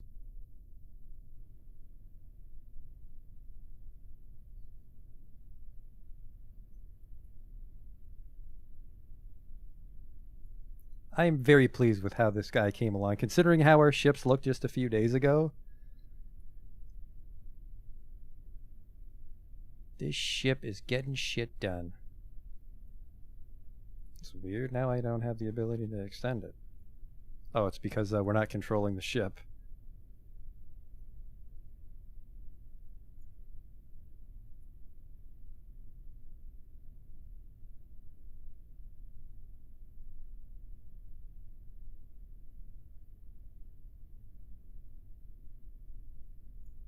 Oh, you don't want that hinge on right there.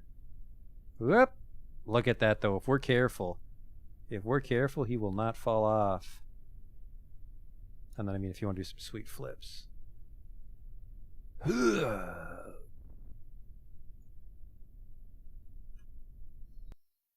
Alright, that wasn't very sweet.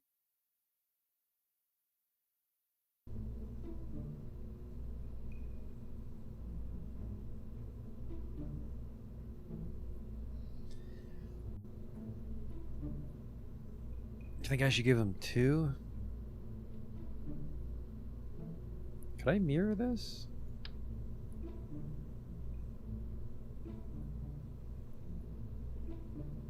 Yes. So we'll do this.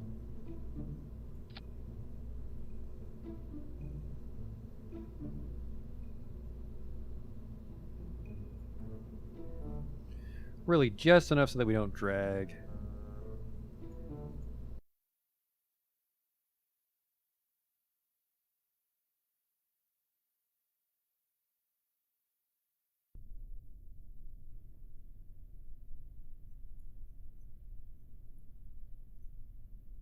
Okay, decouple.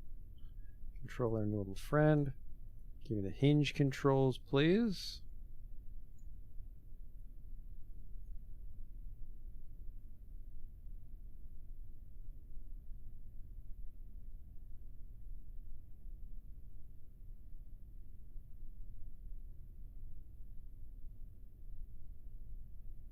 We can't dilly-dally as we come out. Because if you saw there, I drove out too slow. Should be able to set up that hinge control in action groups, you know? Is there another thing I can do? I almost want to just do like a piston.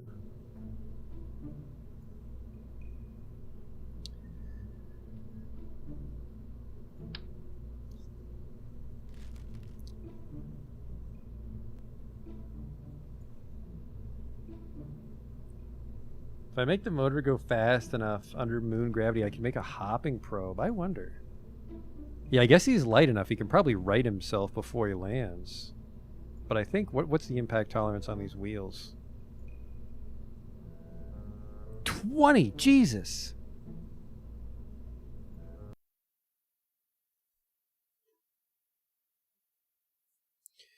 We just have to be careful for what happened to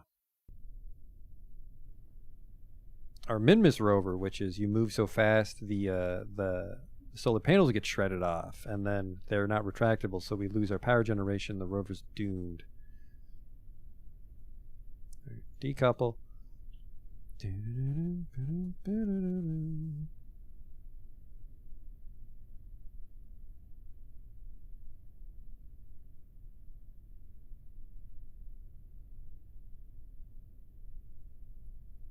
Is this your fault, fellas? Yep. Brakes! Yeah, he's very low, so we don't have to worry about him like flipping over when we turn or anything, which I love.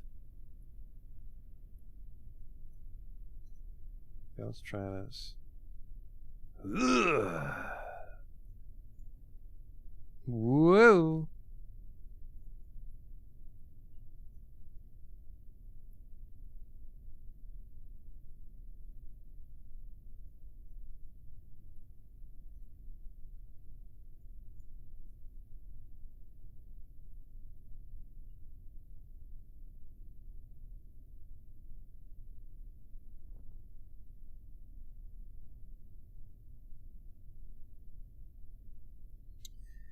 This thing's a fucking machine. 7 meters per second.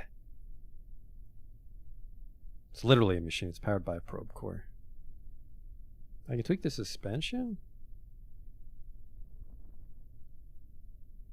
Look at that.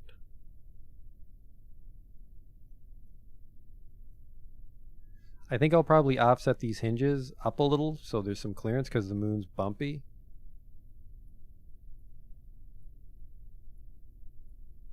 But this thing worked out.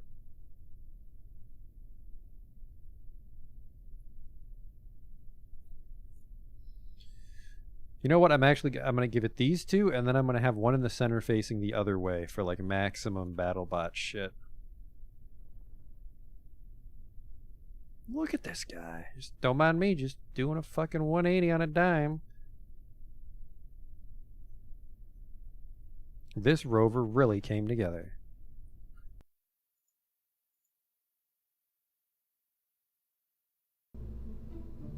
Let's give him his final hinge. So by the way, I want these. The 0. So they're there. I don't think we'll need them to get off this thing on the moon, but if it is, we can use these for some like emergency adjustments.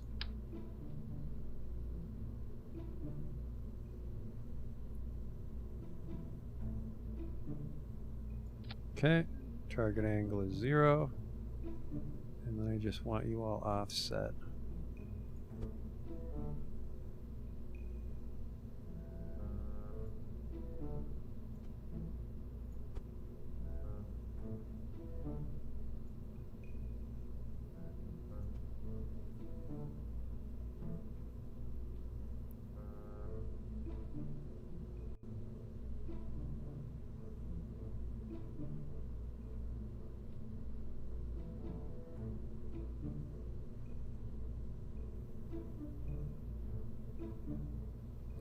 Use lights for his eyes? I mean, then we're just moving all the science to the back again.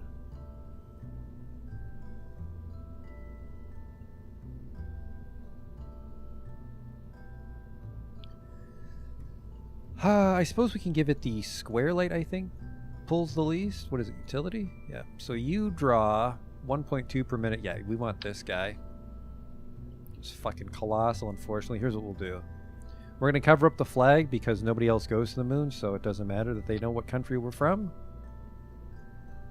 And we're just going to embed it in the probe core.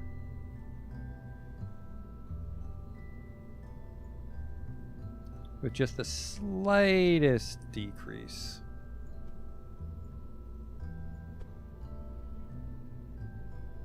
In angle.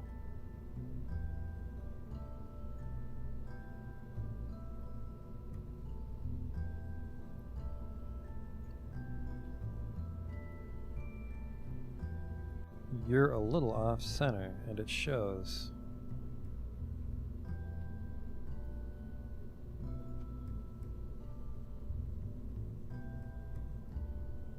The circular one is smaller, but it draws more power. Really want this to be centered just for the style of it.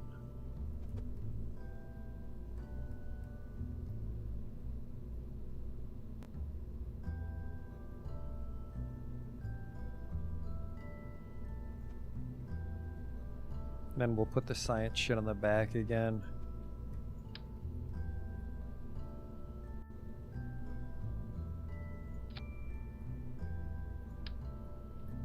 Little science caboose.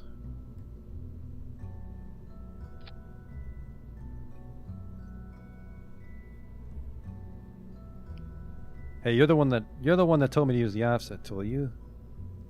You enabled this spaceship pretty princess dress up that we're stuck in. Okay, this rover is looking pretty fantastical. It's got a shitload of power. It doesn't have a lot of RCS is the only problem. But an RCS wheel is fucking huge, and I don't really want to compromise his form factor anymore. He's small, so hopefully the torque inside the rover mate is enough. What's your torque? Your torque seems to be 0, which terrifies me.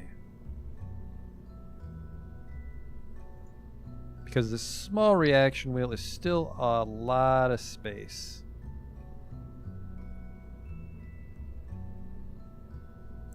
I'll basically have to put it on the docking port and then embed it inside the rover core.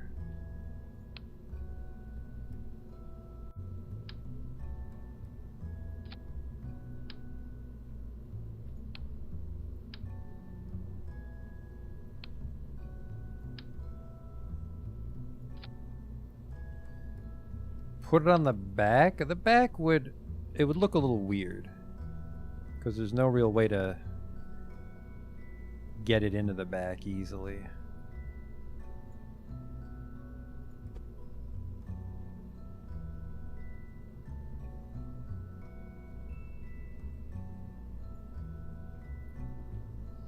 That's a little cheaty, what I mean. It's a sacrifice I'm willing to make for the aesthetics of the rover.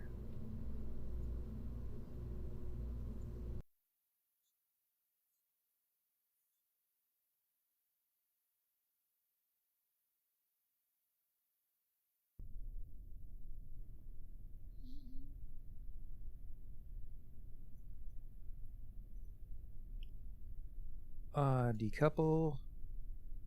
Seems really heavy now with that RCS in him.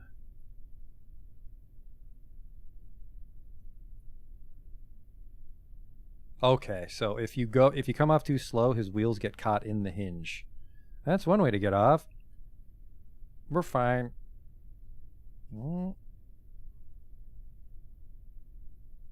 Nope. Looks like the reaction wheel actually made him too heavy.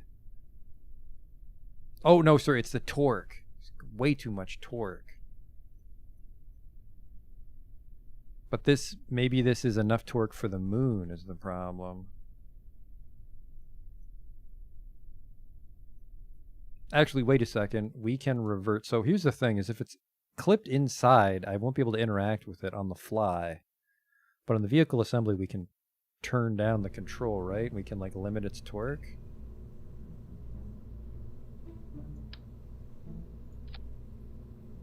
Yeah, wheel authority, give it like wheel authority 25 or something.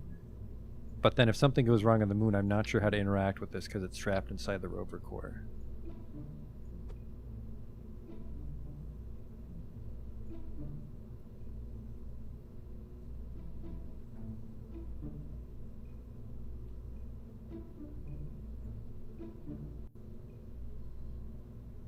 I can attach it to an action group? That's good. Okay.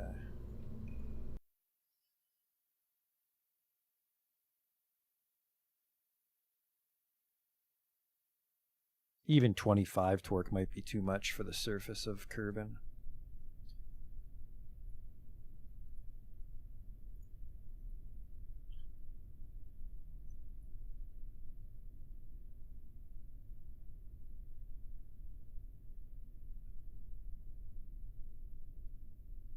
Okay, that's good. Still turns on a dime.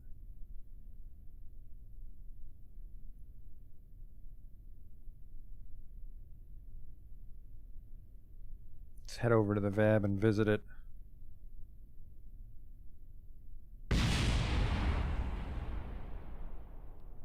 Now, why would that make the wheels explode?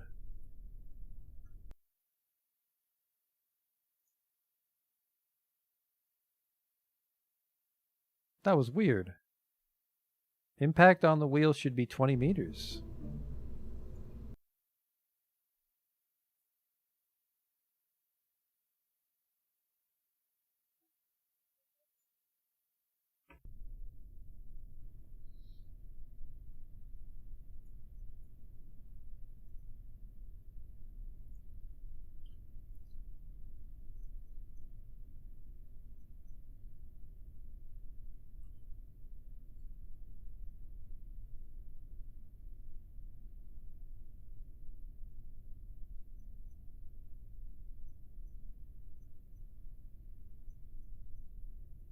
I mean, you can just be more careful, right?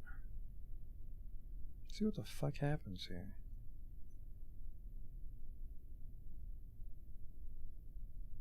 Maybe it was just the angle of impact was too much.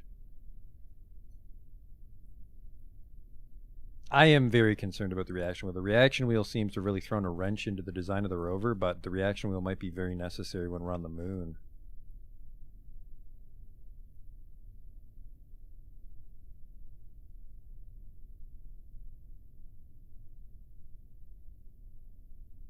He does look front heavy, and he also he's got like very little clearance because of the mandibles.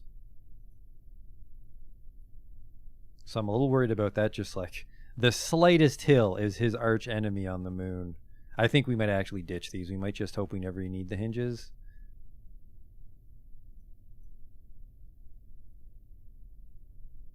He didn't. I'm not sure what made him explode the one time. He seems okay. He seems fine. Now we'll just ram the VAB.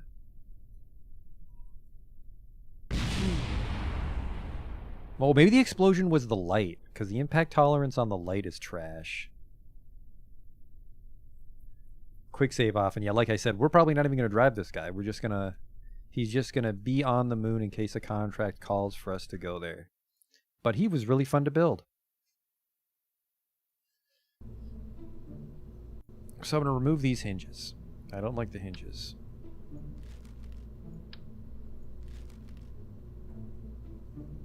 I think what we can do is like after all this over-engineering we did, is I think we just drive off the ramp and then we just retract these hinges and the rover should right itself.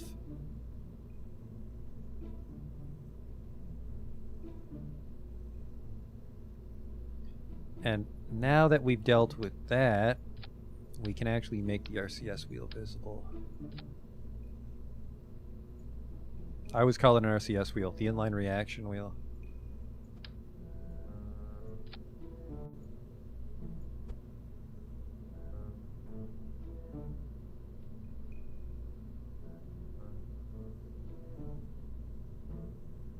That's no fun. I wanted like the red ring to be the center.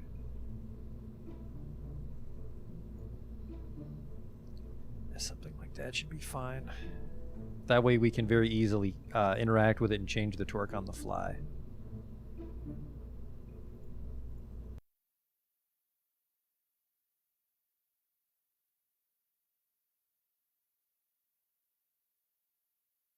So let's try this. We're just going to drive off the ramp and then retract the ramp behind him.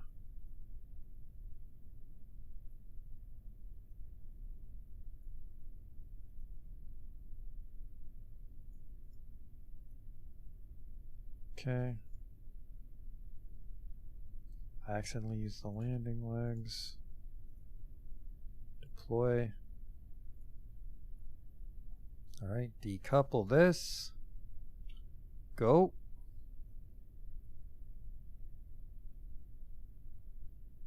Okay, see, you're like, oh no, he's trapped. You just go back to the lander.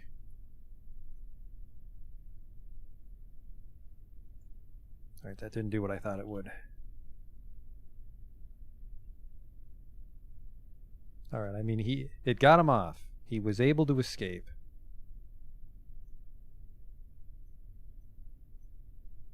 And then off he goes. Get those solar panels. Get those antennas.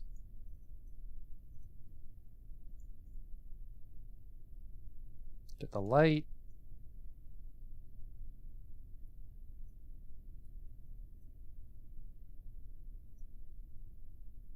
Better front wheel strength. So that would be traction control.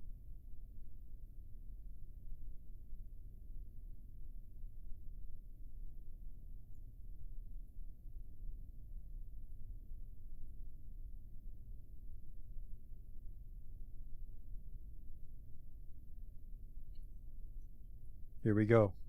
See if he can handle this.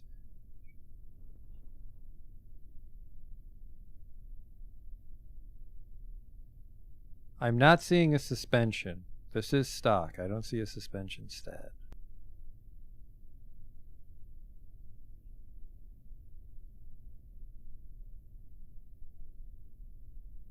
Yeah, this is what we have to be careful for, because if he loses the solar panels, he's doomed.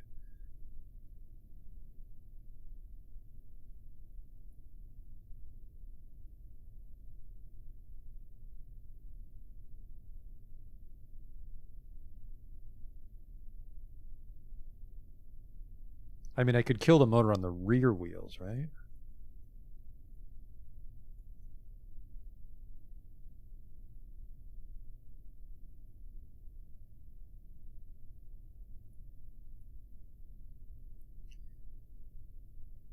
But I mean, these are all options we can modify on the fly.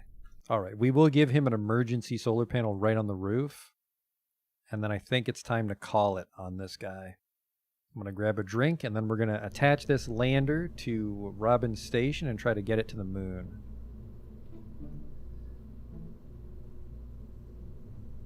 The tricky part will be actually fucking being able to look at him and mount the solar panel. Probably put on the front there like a little eyebrow. This thing might be fucking massive, though.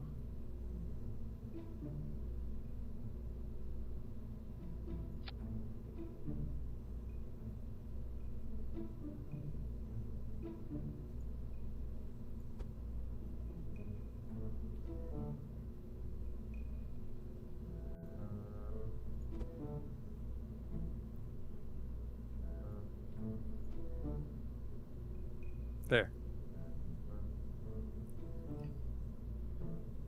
Yeah, he does look like plankton, I guess.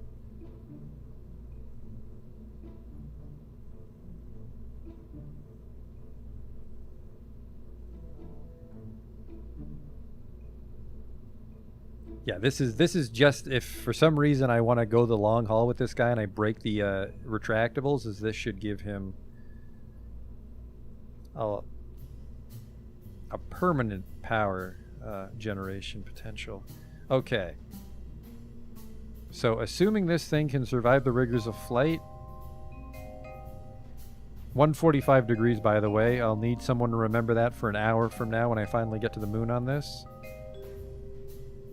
And then in a vacuum, 749 because it needs more fuel.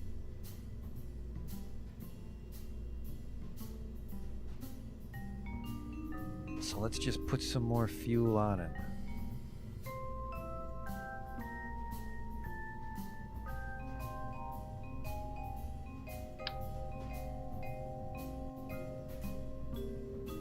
Probably just here and here.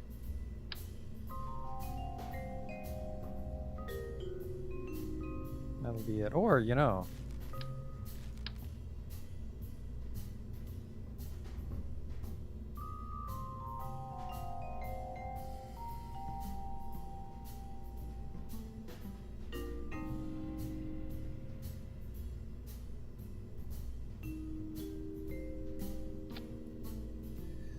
Ah, that's not a lot of room.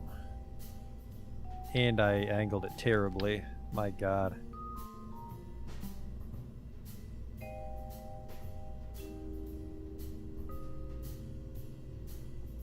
What am I even looking at? Let's just do the tools.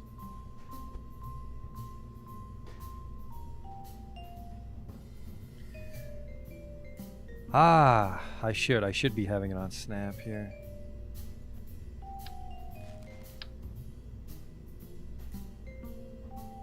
There, so that should be centered. I just get a good rotation. Oh, snappy rotation.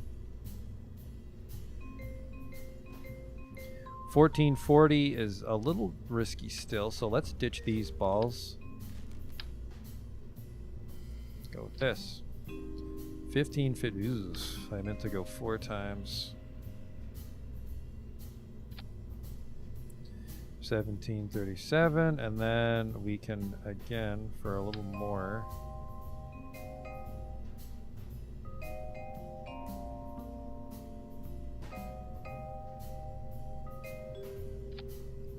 $20.68. That is a lot.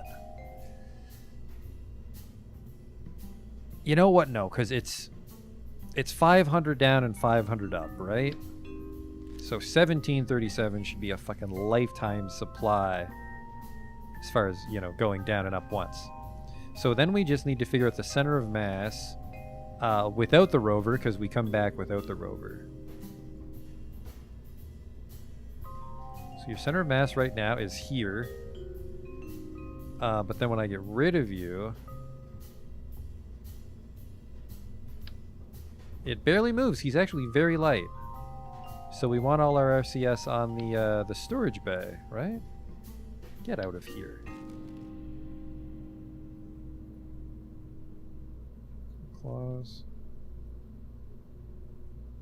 So, oh man, do you think I'll be able to dock with just 2, or do you think I want the full 4 radial? I can't do 4 radial though because of this. I'm very concerned because I had 2 RCS thrusters on the back streets back, and I had a hell of a time docking with it, but I think that's because the docking port was on like the underbelly of it, and that wasn't aligned with the RCS. I think you want your docking port on a good spot. You think I can do 2? So where is it here? Right there. See, I don't know how to do above and below because it's not quite in the center. So like if I put, what would I do? Like 2 here and then 2 here. Whoops, that's not 2.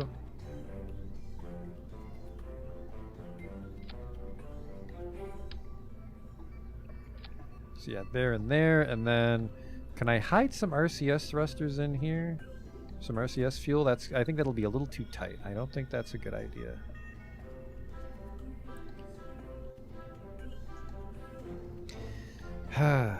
You know, I like these. I'm not in love with these. I kind of want to just put a donut under the lander. Suppose I could put a donut above and under it.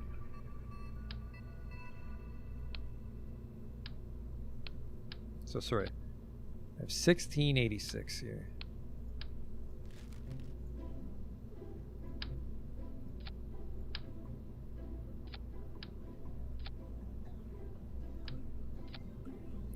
$13.34 is a lot closer. It's just I don't like this. I don't like this little clump. I really like this this tapered thing connecting right to the landing can. So this worries me a little bit. Make that a little more clippy, I think, and I'll enjoy it more. Oh, don't fucking do don't do toggle snap here.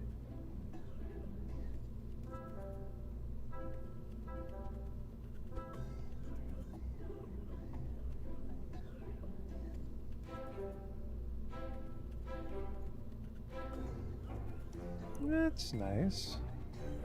It sort of looks like an inflatable airlock, kind of. And then what if I move... I mean, we could hide it completely. That's a little greasy. Like this.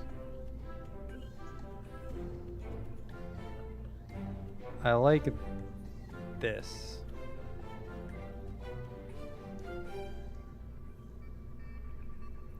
And then it just needs a little RCS fuel. This is probably way too much, 50, and this is 7, but that's 7. Yeah, well, hang on here. What if we do this?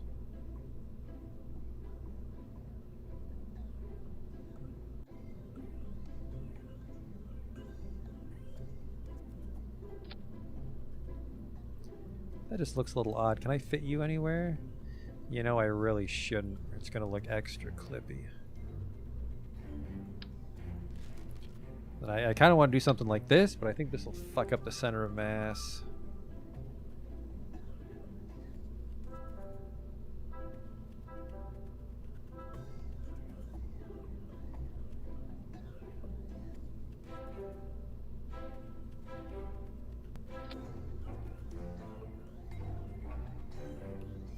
Yeah, because then we're a little bit forward. Actually, oh, hang on. We can do it. Well, we'll have the same problem. We could do it here, so it's like a little landing step. No, it's not. It's fucking way too huge.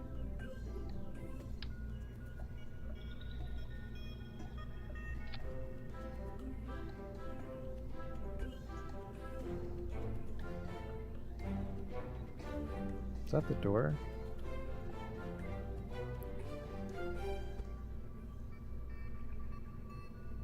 Because it's on snap.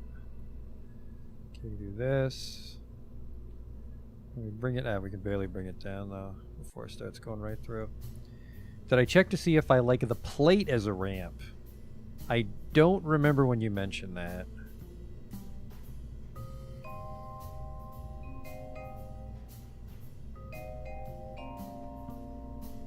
And then, actually, hang on. Are these doors where I think they are? Yeah, the doors are on the wrong side. So here's what we can do for a little more style.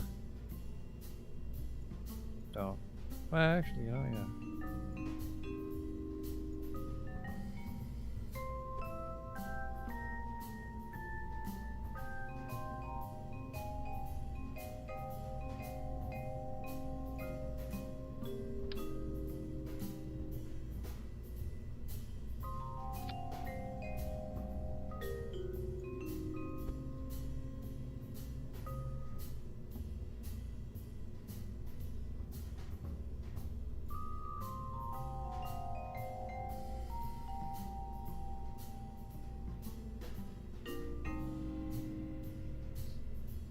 Hey, Bane. Where are my ladders? Oh, I didn't buy the collapsible ladders yet because we could mount a collapsible ladder like right here. But we can use the mounted ladders. Oops. Can I mount ladders on you? You know I can't, unfortunately.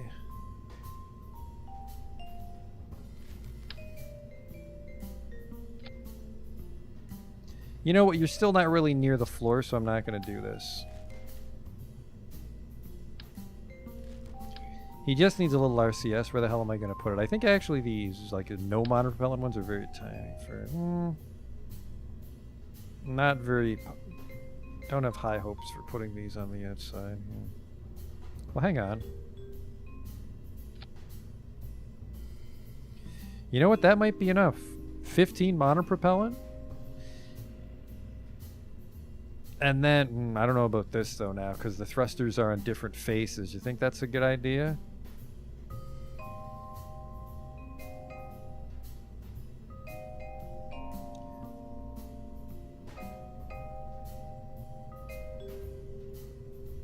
That shouldn't be a problem.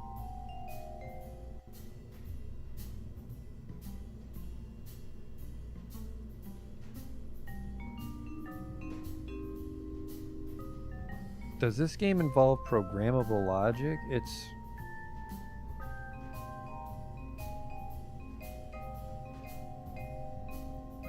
straight up physics shit. I mean, I do very little fine tuning, but some of the parts do. Go to structure parts and give it a proper ramp. Now, can I mount the ramp on the hinges?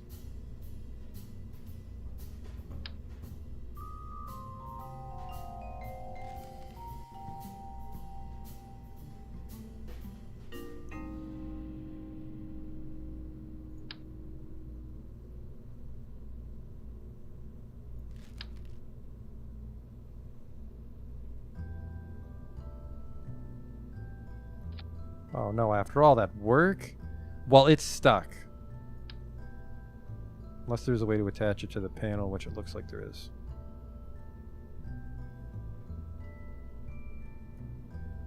Oh shit.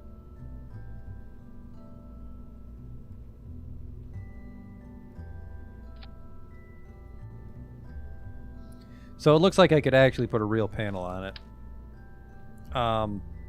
But then that would be extra weird because it would be like, that'd be fucking clipping central.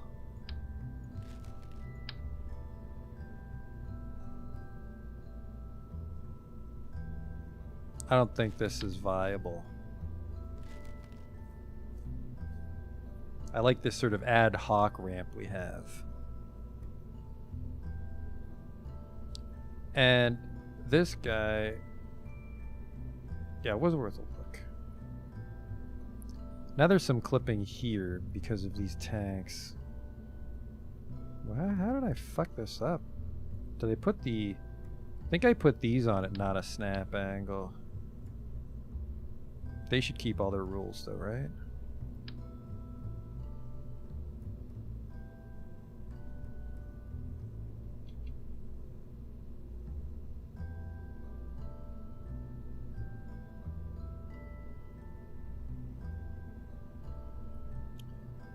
I think I want them like this.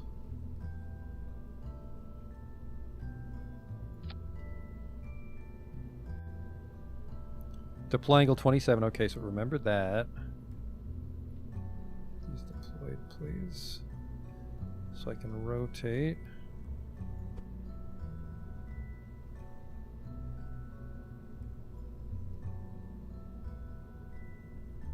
Then a little offset.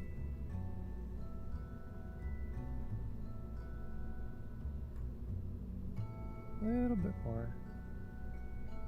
Little bit more. That's as far as I can go. That's fine.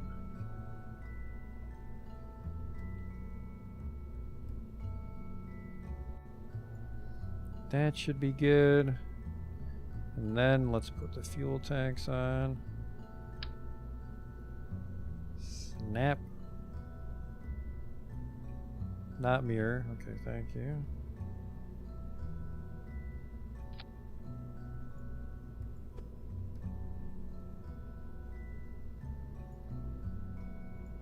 And then I noticed they were clipping into the service bay a little bit. Let's bring them out. Okay, so this is 1078, so if I land perfectly, this would work. But let's put that fuel back up on the upper stage. You know what, let's just do this. Let's just give it another donut on the docking clamp.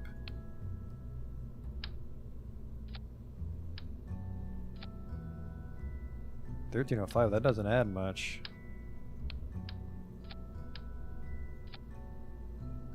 Even that doesn't add, you know what, that's making it way too big for what it's giving us.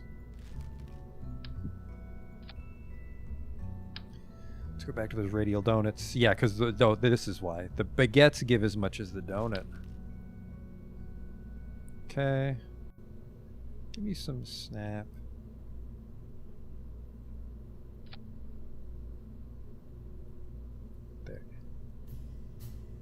That, you know what, actually, I thought we decided that that was way too much.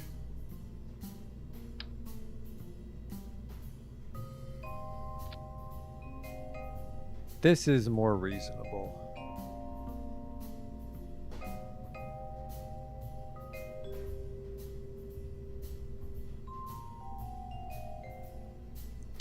Hang on though, could I? You think that I could? Don't do that.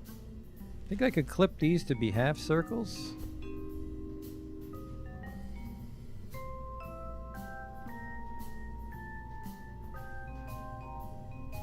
No, not quite. They look weird when I do that. Can't get the rotation quite right. I do like that more, but no. I could use empty orange fuel tanks as aesthetic inflatable habitation.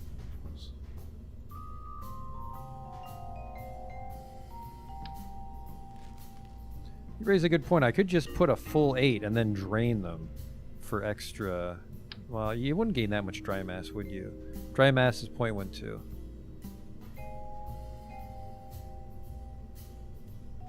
So here's what we'll do, is we'll do this, and then we'll remove the one from symmetry that's blocking the cockpit. Remove from symmetry, goodbye. And we've also got one blocking this door. Remove some symmetry. Goodbye. Okay, now we've got 15, 52. I think that's enough. I want a lot of wiggle room because I'm a little concerned about this guy. He's got some RCS. This thing costs $22,000 to land on the surface of the moon. That's not terrible. This might actually be cheaper than our Minmus lander. Okay, and then yeah, the only problem is the clipping on these, which is I'm willing to accept that because it looks really cool. Okay, close this.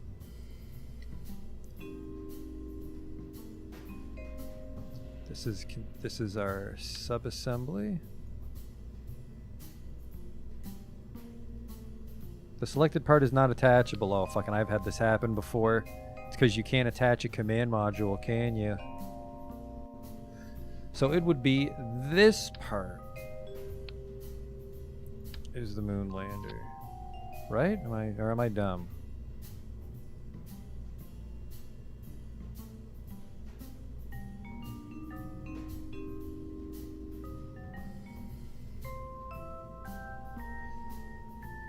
Let's do this. It's our moon lander. Try changing the root port to the docking port. I like your plan better. You can make non-command pods the root? Wow, that's a hot tip. Okay, we've got our moon lander. Let's go back to Robin Station.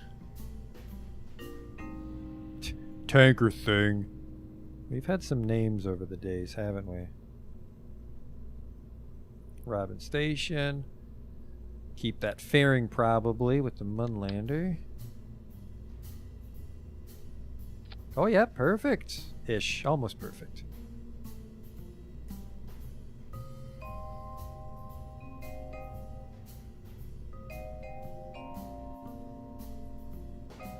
I don't foresee any problems with this thing. There is actually a slight problem with the battery and power generation on the lander. It can drain the battery of the rover, but I think I want to actually give it a shrouded solar panel. Stop that. I want a shrouded 1x6 right here.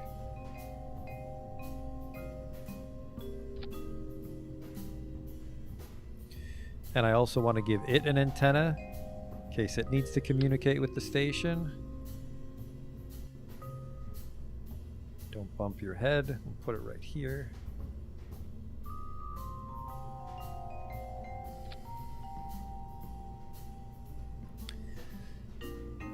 So what? It's got power. It needs its own battery, I'd say. So here's a really cool clip I saw someone do.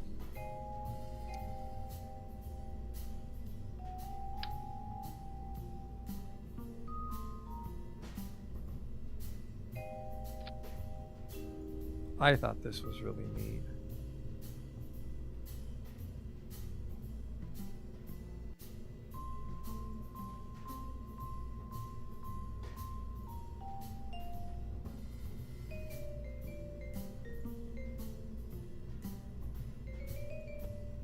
Stop that.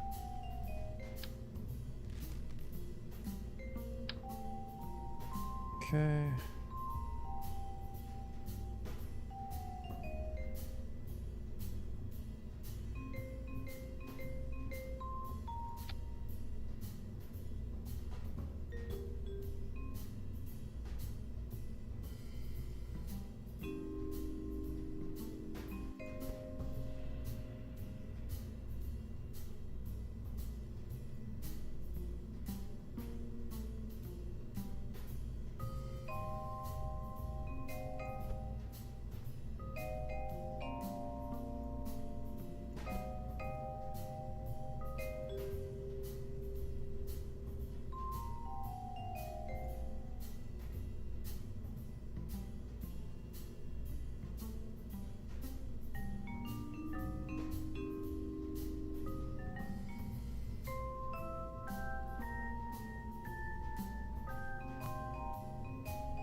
There.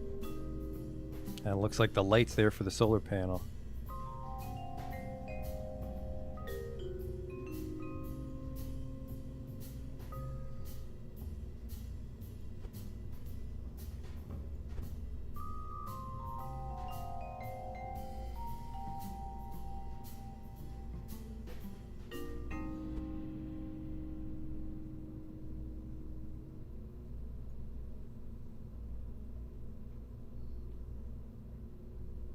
The root part had parts on both ends? Okay, okay.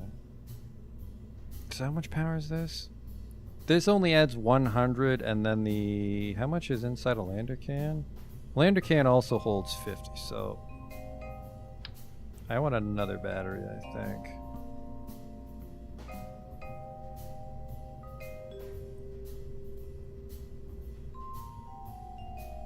Let's just put it... Let's just do the exact same thing, because it looked neat.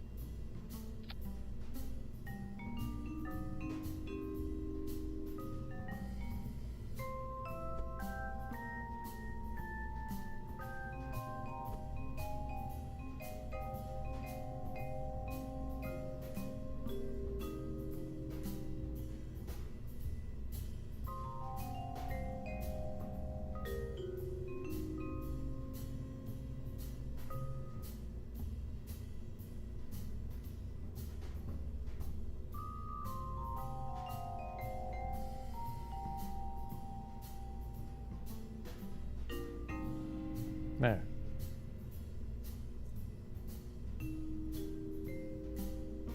Then your solar panel comes out. Getting super dress uppy here. All right. This ship's looking good. All right. It generates power. It stores power. It's got the rover. It can land.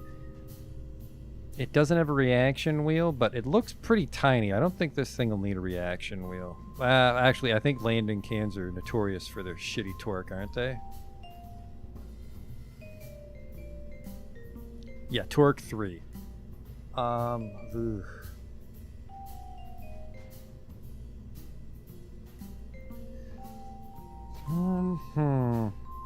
Yeah, I think I should stuff a reaction wheel in here somewhere.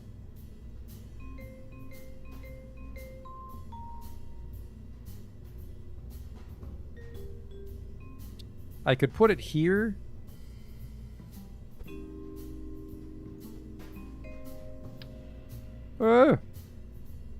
That's fine.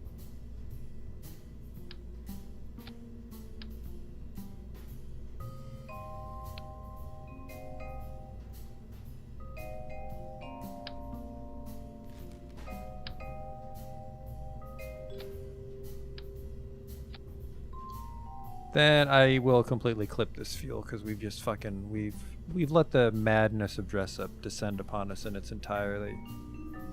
It's a little cheesy. Basically, an entire fuel tank is hidden from view, but it's just a donut. A donut doesn't draw that much power, give us that much fuel. This thing looks beautiful. It's just the single docking port for structural integrity, so we shouldn't have to worry about that. Let's strut this up, though.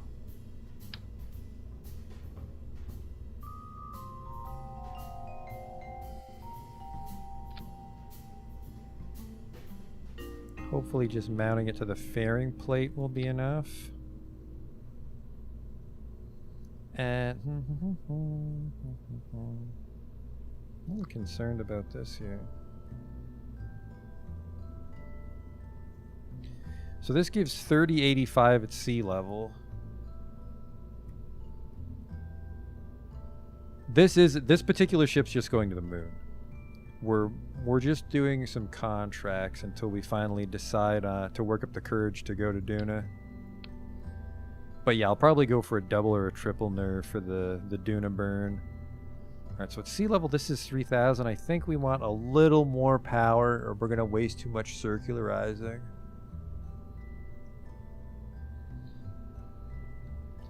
I think I've shipped taller ships. Haven't I shipped taller ships? Uh-oh. That's not... It's not that... I think I've shipped something taller. It does work out, though, because the extra space we saved when we redesigned the station tonight is we basically immediately lost it in building the lander, but it also allowed us to build the moon lander.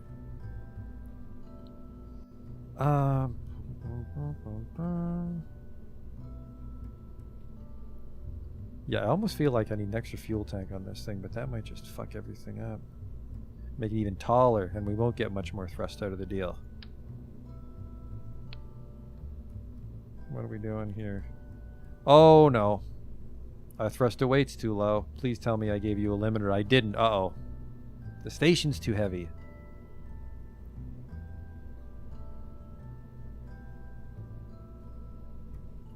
Is this a mainsail? Maybe a mainsail's too weak. I think actually a mainsail is one of those powerful engines you can use on the ground, isn't it?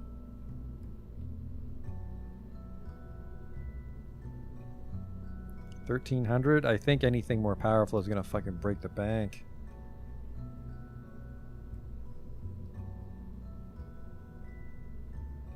It's a $13,000 engine. Well, I guess look for an engine that costs more than $13,000, right? The bore, 1866. It is a little bit stronger. What's your profile? Would you get out of the goddamn way?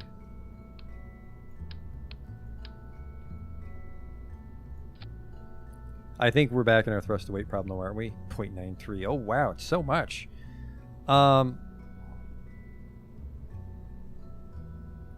This thing's gonna fucking cost an arm and a leg. Okay, let's do vacuum.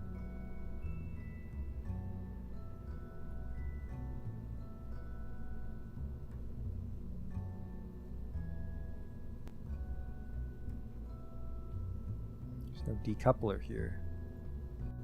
There's my 25, 37. Could use the same thing but with boosters. Yeah, the last time I tried to use SRBs, I didn't get the thrust I needed, but I guess we just need to stay above 1 to get us high enough for the altitude change, right?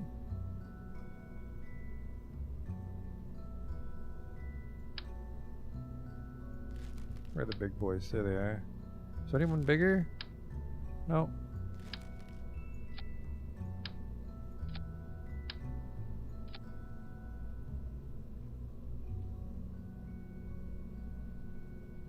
Get all this shit out of here. Because it's cluttering the stage menu here. Decoupler's on the wrong side. No, it's not. Because it shoots up.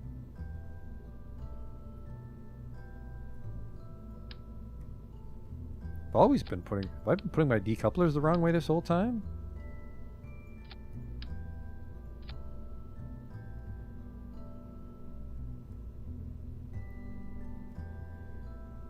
Fairing is in the way of the engine. Oh, no, you're right, yeah, because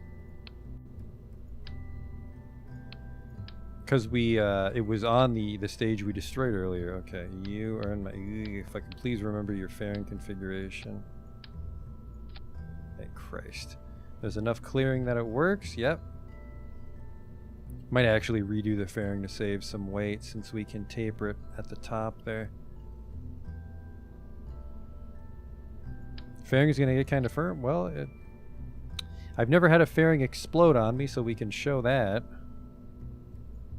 So you think I can strap some boosters on it, which is just, it's unfortunately going to give us more cost.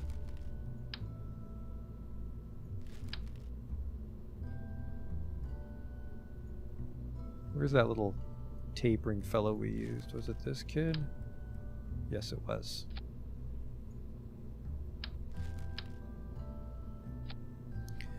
So there we go, 3357, but your thrust await's dog shit. So we got to give it some boosters until the atmosphere thins out. And that is really going to jump the cost up on me, unfortunately. Some $6,000 boosters probably to play it safe.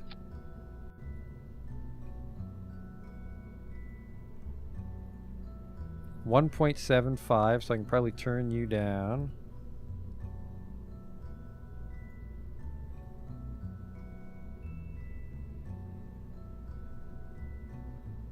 Jesus Christ, this thing burns forever. I think that's too many boosters.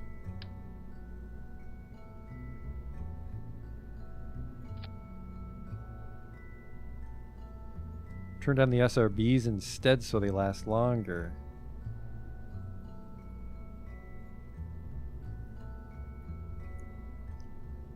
Thrust limiter.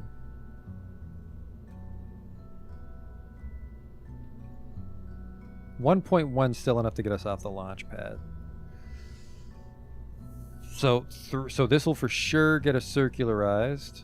And then this is not a lot. 1100. And then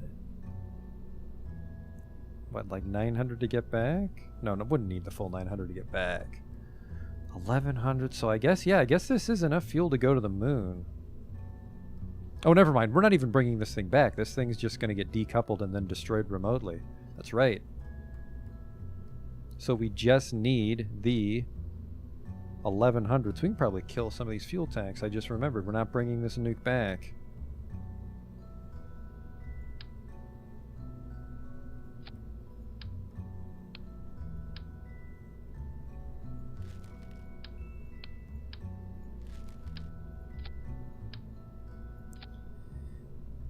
Ooh, I think that's a little too close. 863.10. I don't like that.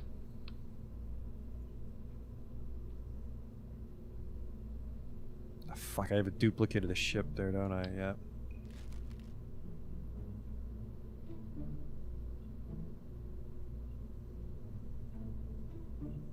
Where the fuck did it go? Oh, fuck. How far back did I go? Ah, shit.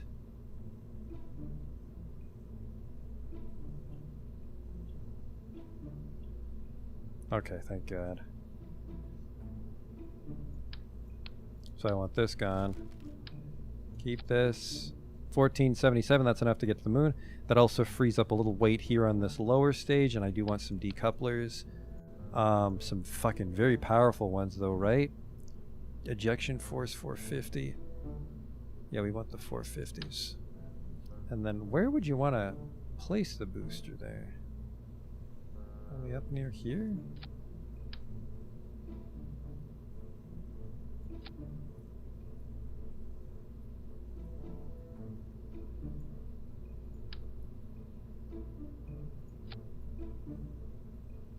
Okay, okay. Check my center of mass. My center of mass is near the bottom, which is maybe bad for how tall it is.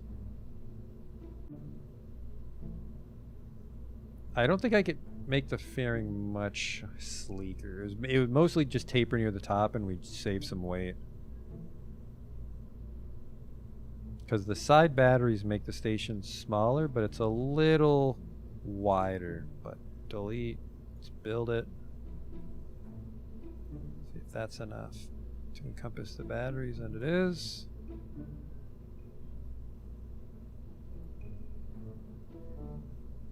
I fucking hate when it looks like a perfectly fine cross section here, but it won't let me place it.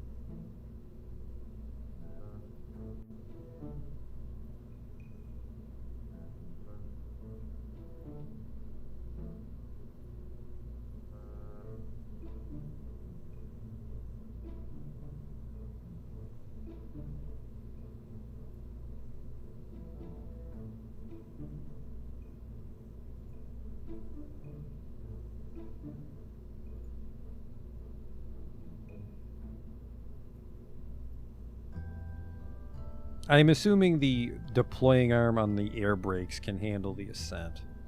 Clipping through the fairing like that. So that's the fairing. These boosters need some nose cones. My staging's all fucked up. I'm assuming that's why my Delta V's in the shitter.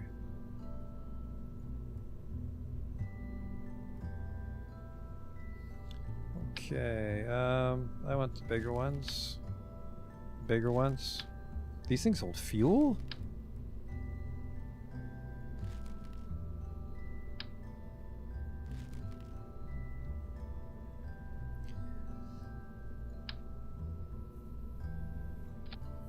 I guess we can get a little extra fuel, but no, this won't work because that's feeding into a booster, right?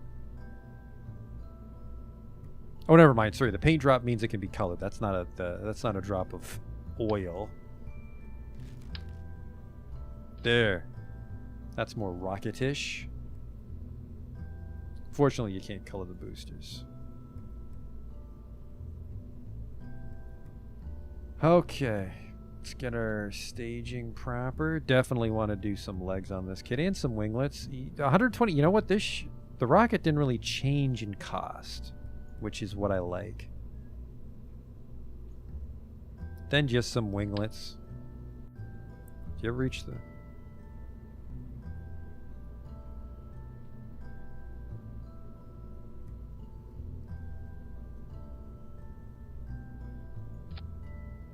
Ooh, what the fuck? There we go. And then... I don't think these need flyable winglets, just winglets in general, right? That look... It's kind of nice.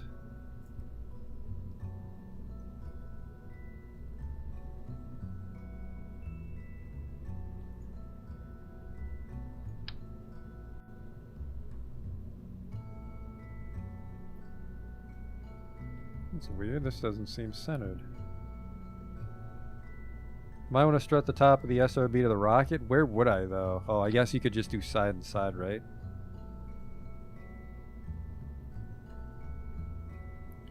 And then we'll do another two just to be safe on the bottom here.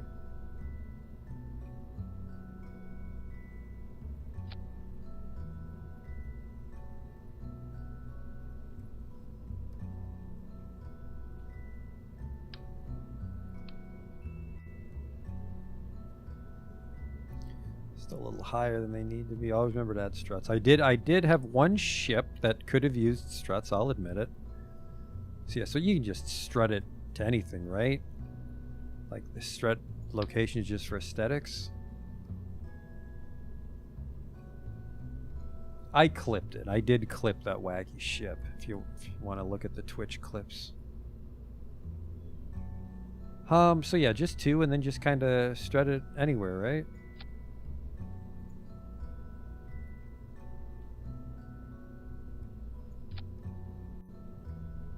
Give it a strut near the bottom for looks.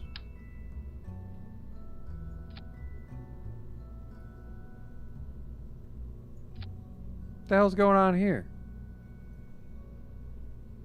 Oh, wrong symmetry.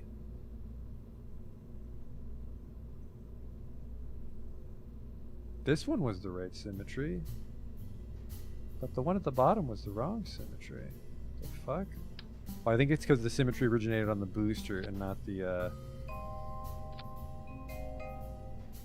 Yeah, it originated on the booster. Maybe we don't need to clamp onto that. Seriously?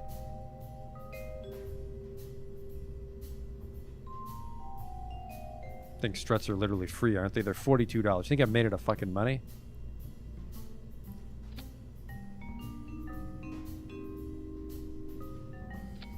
There. So this ship should be structurally sound. I'm going to grab myself a drink and then we're going to launch this thing. That's not true. We'll do one final check to make sure, I don't fucking get there and the ship's unmanned. So let's save this. Robbins Mark 1. I'll be back in a moment.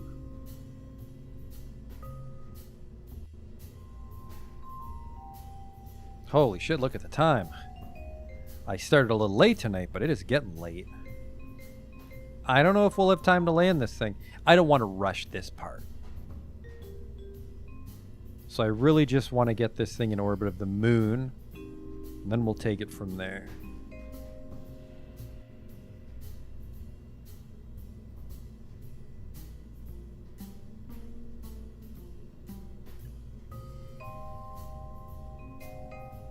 Could tighten up the fairing much sooner if I offset these in, but that might be cheating. Alright, let's double check our staging. Let's see how we're doing now. $134,000. Ship didn't get that much more expensive.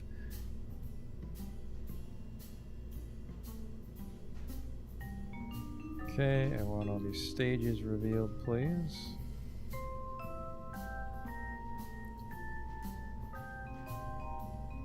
So these go first. Are they limited? They're limited. And then this kid goes in there with them. And then there's a decoupler here that I don't want. The decouplers go first, and then that's when we lose our boosters. Which, now why would decouplers, shit, sea level. Well, now our Delta V's all fucking wacky tobacky again. Why are we only getting 1,500 with this?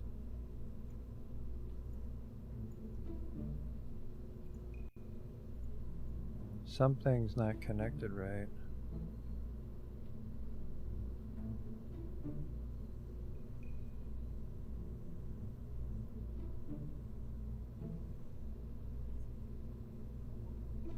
What is wrong with that first stage?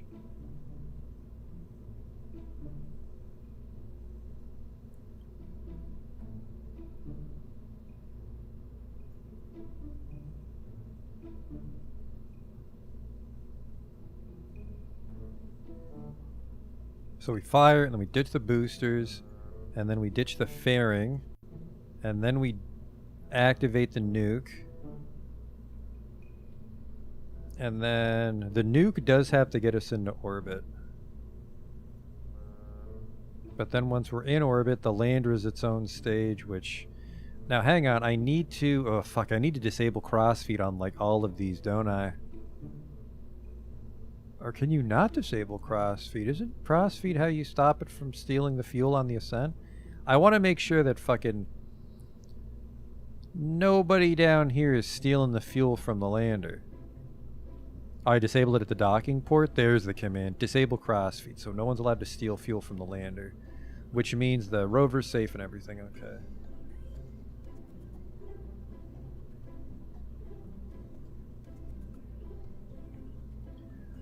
Okay. Shouldn't need... I mean, I think I could put a giant reaction wheel down here, but I think the mainsail has so much gimbal we don't need it. Will it fit? It is the right size. I don't think we need it. So I just gotta figure what the fuck's wrong with this first stage.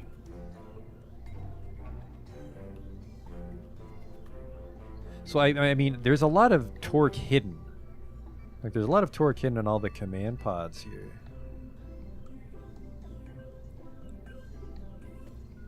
And then this is also some. But yeah, this is only 1,500. I feel like I should be getting a lot more than 1,500 Delta V from this first stage because these boosters are giving me 2,000.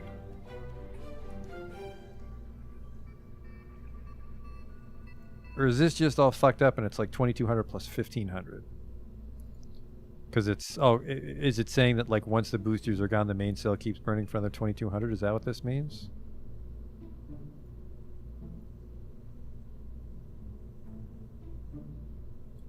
So 15 and 22. That's enough to get us into orbit if I pilot it right.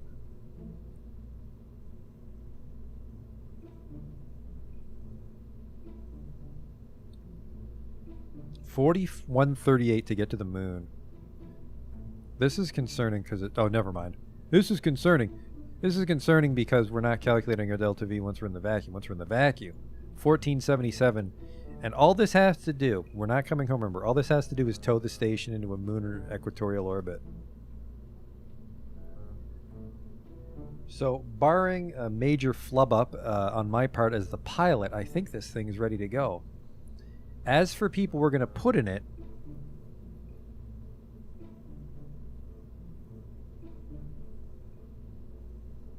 I'm gonna put the new guy in it.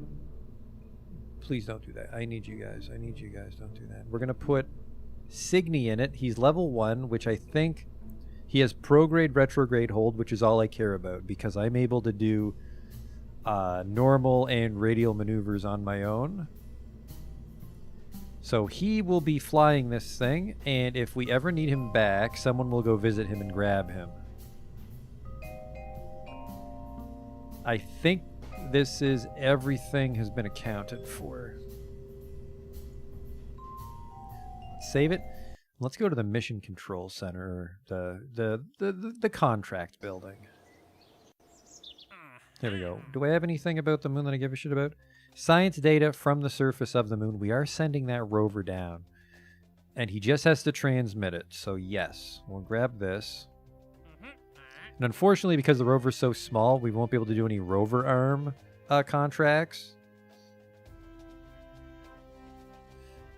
Which is a bit of a shame because you don't get that much money. Yeah, so 67% of the total available science. I think we need to do a very strong rover arm. So let's just grab this kid because we are landing on the moon.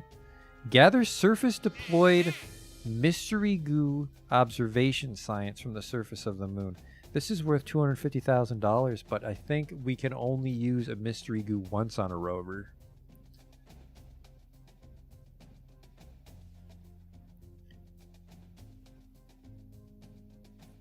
So one way to look at it is if I put a mystery goo on the rover generates 300,000 Kerbals.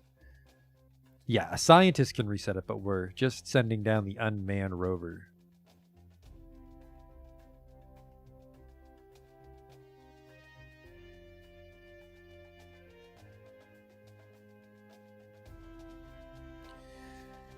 I can't take both. I can't take both because we have 6 out of 7 contracts. Gather surface deployed mystery goo observation science from the surface of the moon. That's a lot of fucking money if I just slap a mystery goo container on it and then just, you know, it's broken. Oh well.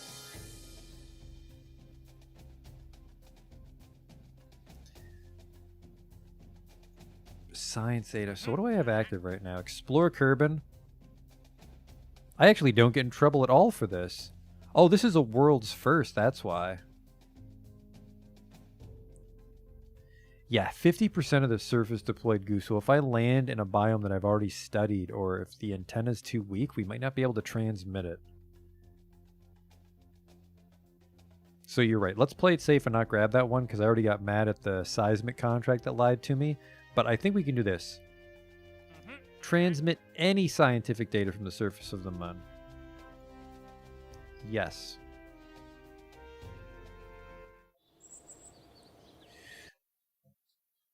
I do want to go back and see what the fuck that thing looks like with a mystery goo on it, though.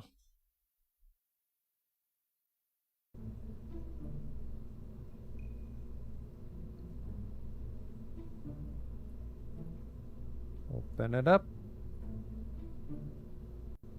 If I were to give you a mystery goo, I think it would take up the whole rear bumper, wouldn't it? About the whole bumper.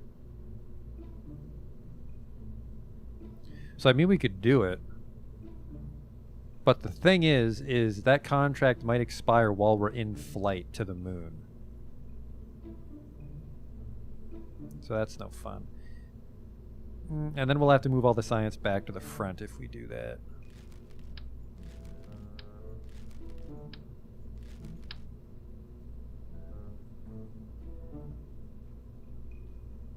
That's like a rear bumper he has now. He's a big fella.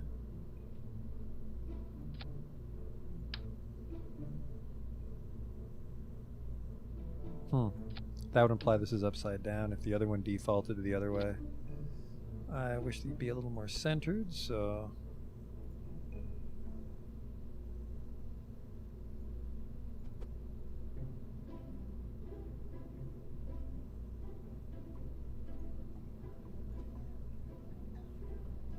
Okay.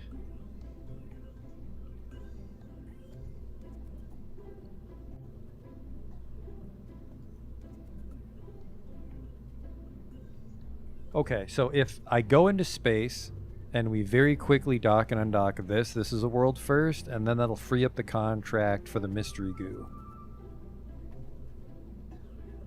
Because I don't think that mystery goo contract would expire in the hour. Well, not even an hour. It'll take like 20 minutes to get into orbit on this ship in Kerbal time.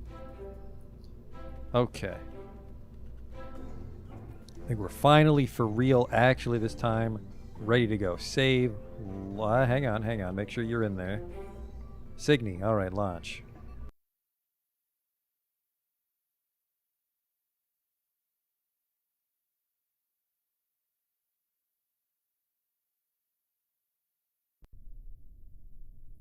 And then with this much thrust, we're probably going to do something super greedy. We're going to start to turn right at 50 meters per second and then just follow prograde.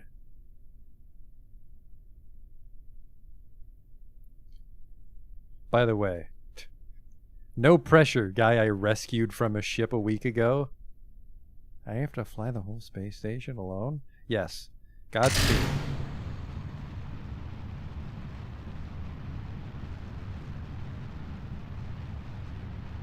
It's a big boy. Oh, whoops, the air brakes are out. That's not helping.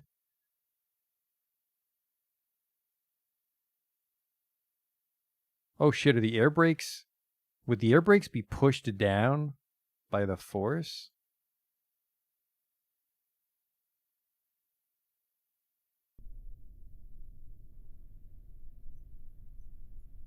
Nope, they started deployed. Okay, that's fine. Deploy.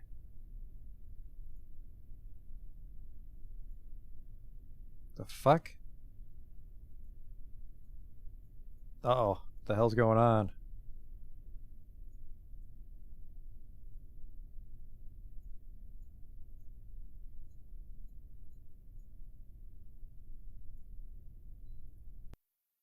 What's the problem here, fellas?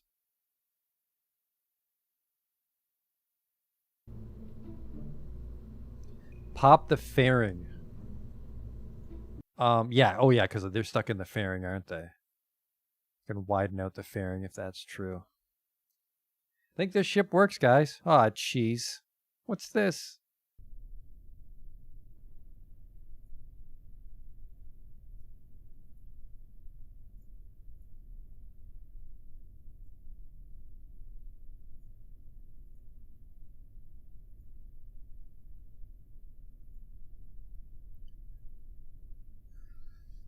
Okay, so they're stowed wacky.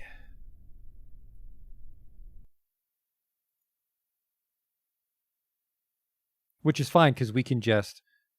we can reset the deploy angle once we're on the moon. Like once we're in orbit and about to land.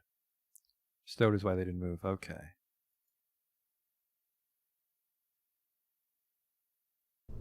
And then I just hope that... Oh, did you remember? No. We just have to hope that if they're in the fairing, they're not generating any drag, because that's the only concern. So it's like they're a little stuck, but I think this is fine.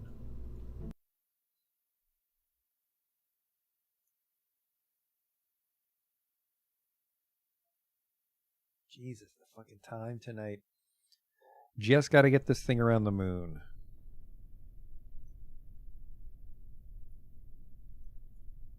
Nope, the fairing's in the way.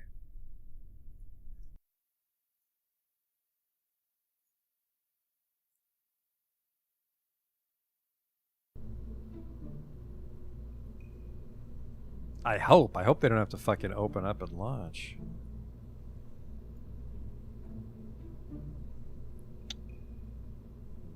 Oh, that's bad. There's no way to make it launch deployed? Shit. Whole thing's falling apart here.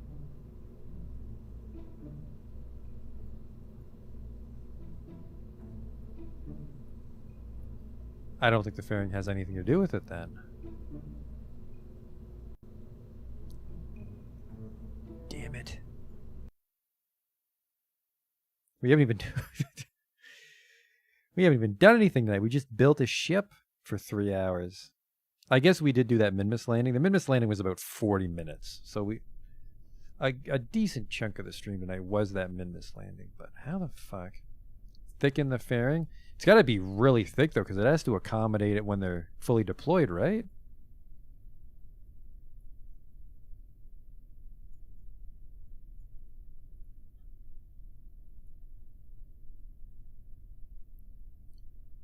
They're stowed inside the fairing. I mean, will that work? I feel the fairing, you don't want to make it too girthy, but what do I know? It's just a lot of the fairing will serve no purpose if we make it that big.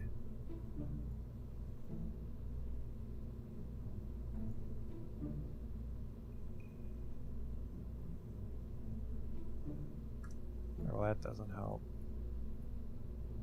I need to see what these look like when they're retracted.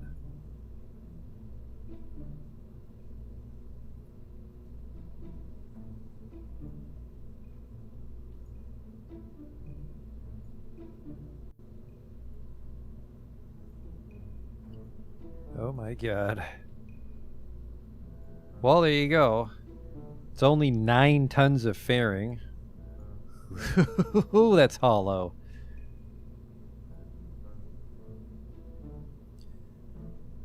Because I have a feeling if I thickened it right at the top, that'd add too much drag.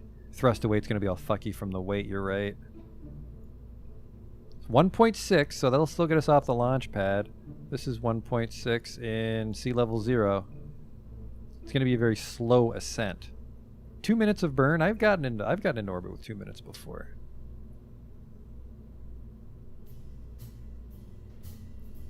I think this will work.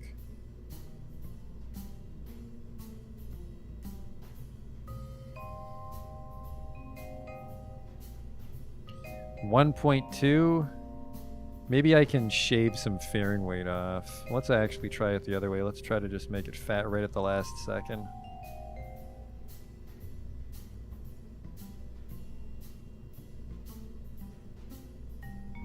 Is this a snapping thing? Is this the problem here? No.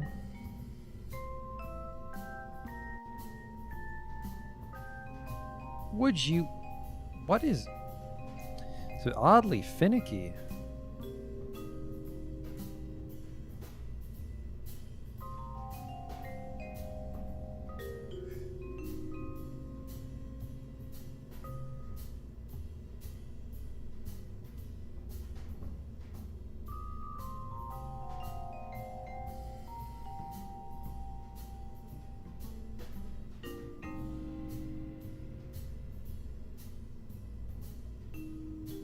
Like, this is pretty much back where we started here. Oh, fuck.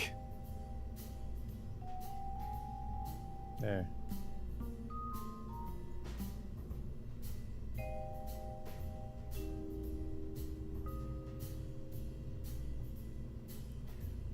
This is about the same weight, so I didn't really help out there. Because I didn't account for what happened when they're like this. So, yeah. You know what? That's the fairing. This thing needs... Oh, I guess we can just up the limiter, can't we? Get it up to 80.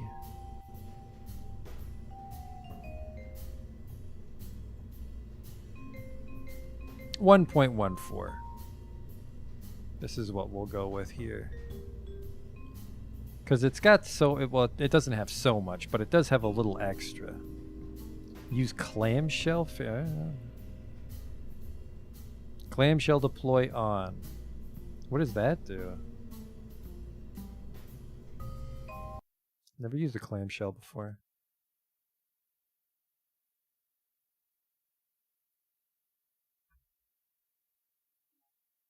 Less... Oh, it just opens with less pieces, I'm guessing?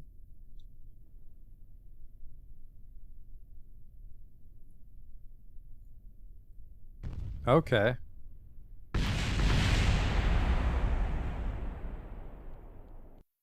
Ignore that.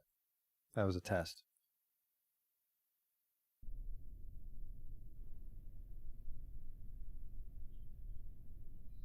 All right, full power.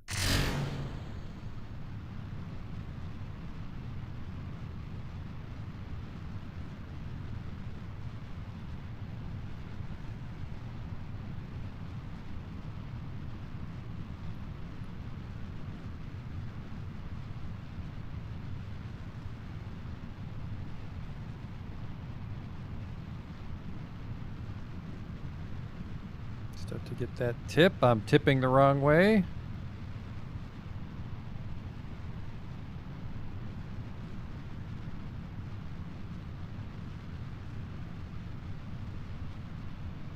Follow that prograde.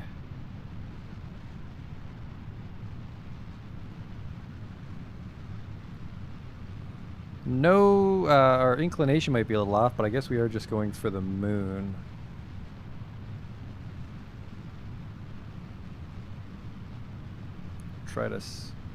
I'll try to kind of correct it myself.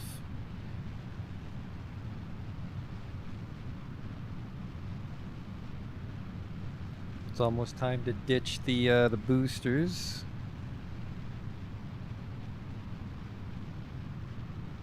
We are going over 350 here, a little low in the atmosphere, but I want to get this thing into space. It's okay if we waste a little fuel.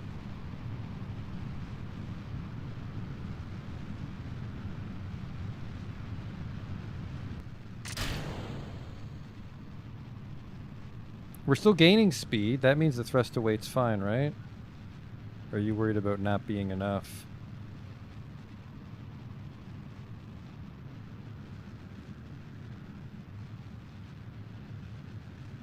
Alright, we're at 93 degrees at 25 kilometers. That's pretty good. Get that APWAPS up to like 100, I'll say.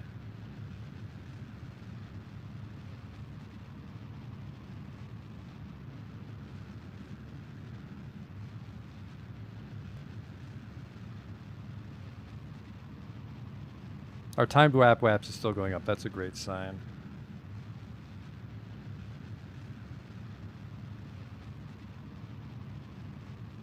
Although our fuel's going down and we're not quite up to 70 kilometers APWAPS yet. But I guess that's because we burned like half the fuel just on the booster stage. Okay, 62, 63, 64. How wide is this going to turn out? I've definitely had wider ascents.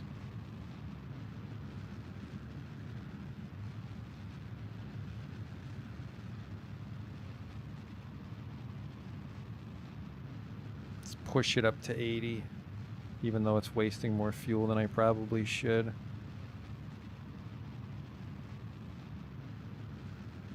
Okay. So a quick save here.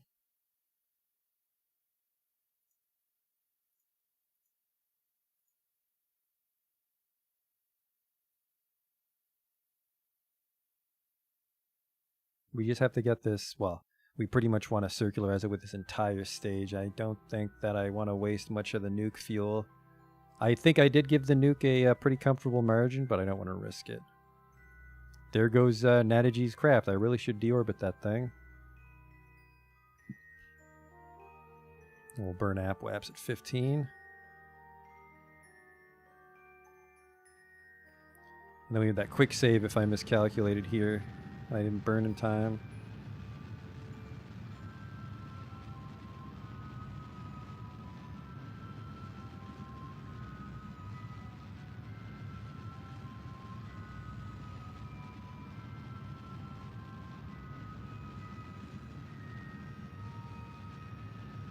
Oh, it's gonna get all eccentric and shit now.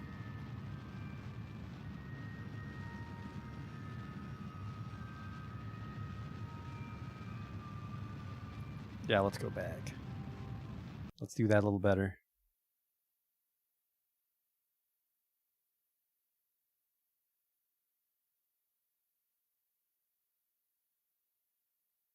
I'll open the fairing once we get to 70K. Once we're actually in space. Yeah, fuck. Over half of the ship is fairing.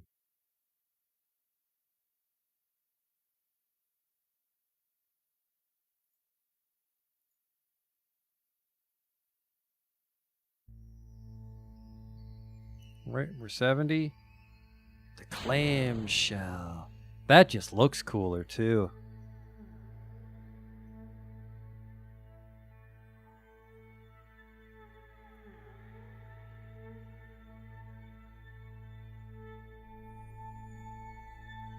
And, I mean, we could We could deploy the solar panels, but I mean, this thing has 9,800 charge right now.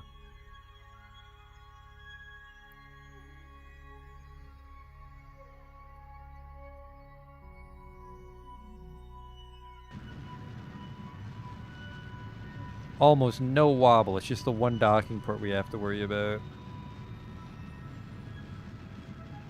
But I think we strutted properly and we tapered properly.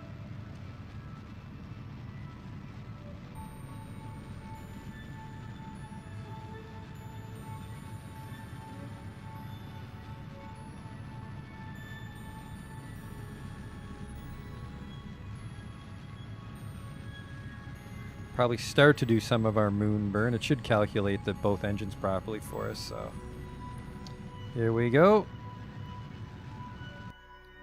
We did it. We got our giant space station into orbit.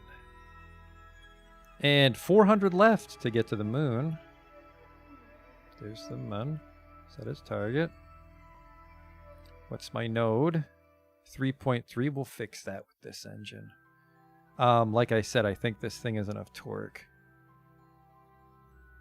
Ascending, I want to point it... oh, fuck. I don't know what the nodes look like. Which way am I going? I'm going this way because you go to the more faded part of your circle.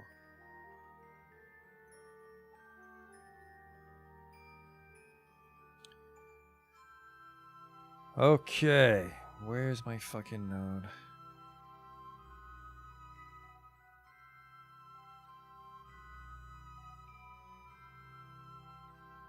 This thing's a little harder to control than I expected. I always make that mistake. I'm in space, what's the problem?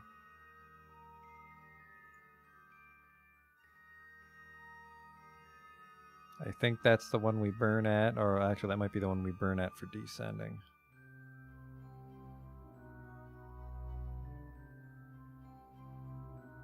Even just a little bit of thrust from this mainsail would let us use the gimbal, but actually I suppose you could set the thrust limiter to like 1% and use it as like a fucking super RCS. I think that's the wrong way.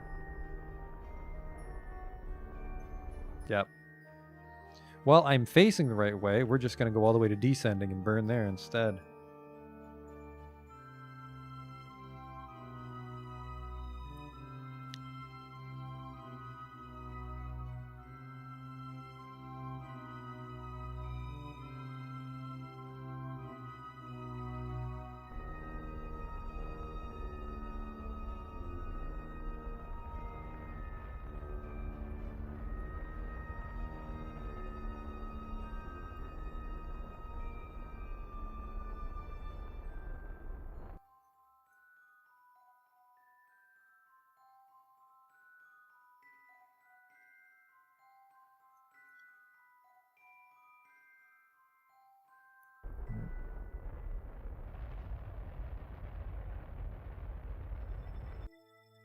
.0, love it. And then we just gotta be ahead of the moon. Well, I guess it doesn't matter where we are. Actually, that's not true. We have to make a note of where we are, so we're facing the right way whenever we go to visit. So we'd want to get caught in front of it, because that's the smart people way to intercept the moon, right? So I want to make sure that I'm 45 degrees ahead of it. Should be something around here.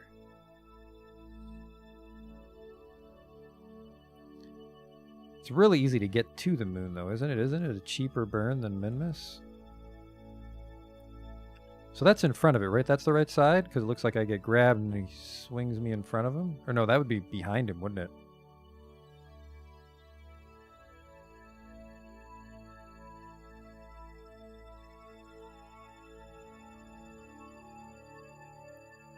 So I want to be...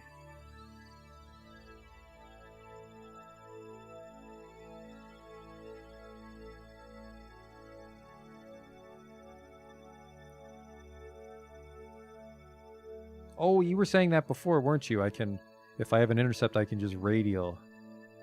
859. What am I shooting for? I'm shooting for 860, so this is the proper amount of delta V we want to spend to catch the moon. I have a lot of chances to catch this guy, but that looks like a really trashy intercept. I'm guessing I'll just fly away.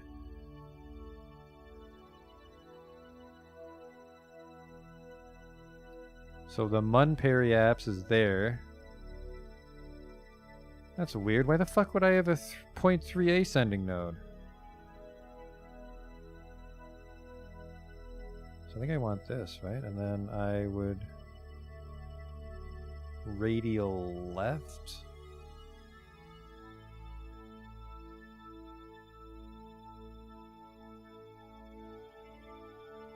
I can't tell which side that's putting me on.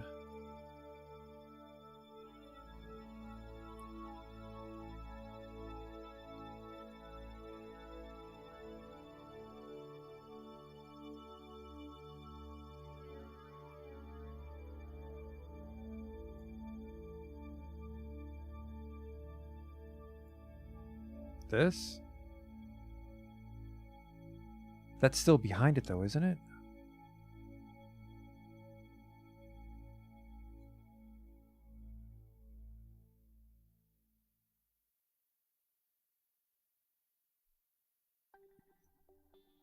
Now radial to the left.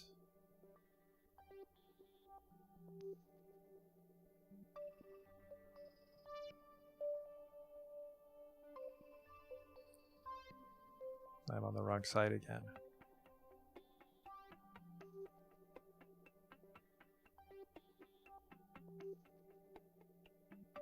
So it looks like it's bringing me in front of it, but it looks like I hit it. Oh. No, wait. Wait.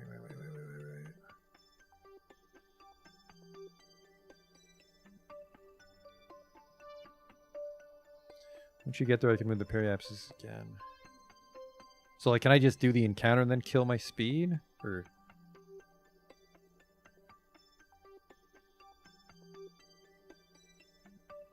Okay. 863, so that's what the map says I should do. We'll go with this maneuver. It's a 4-minute burn on the nerve, my god. Well, all the more reason to stop for the night as soon as I fucking catch the moon.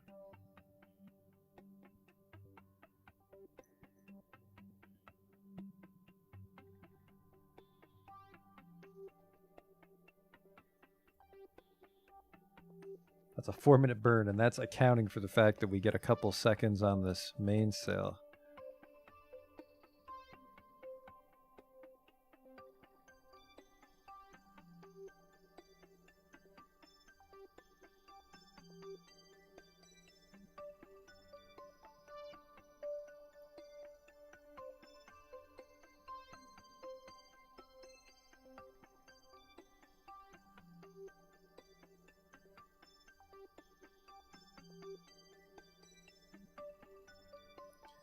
Okay, well, in 12 minutes, I gotta burn like my fucking life depends on it.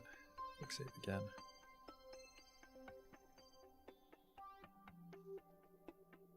We can do this, I suppose, now that we're actually in space. Huh. Oh, because I'm time warping. I was like, why can't I deploy these for time warping? Oh, boy. So, even after all that fanfare, it won't be until tomorrow that we can deploy this rover.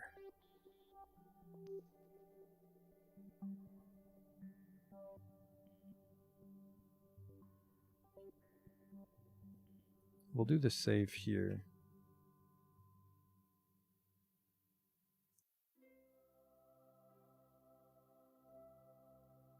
I want to burn it like 240.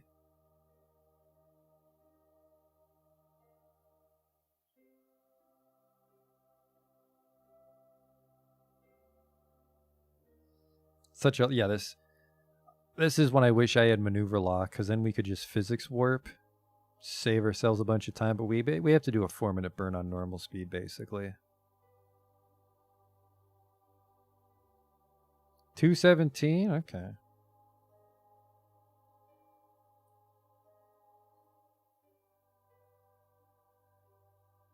How we doing here? Can you see out? Yeah, you have a window. There you go. Hopefully this guy knows how to work the lab, because he can radio in for his own level up. I think.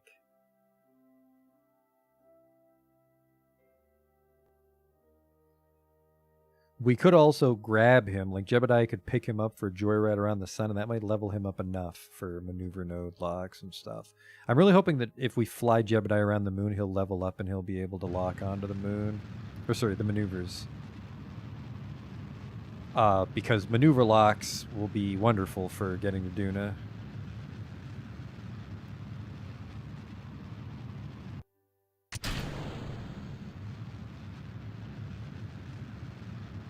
Alright, now we should have some way better control of this ship.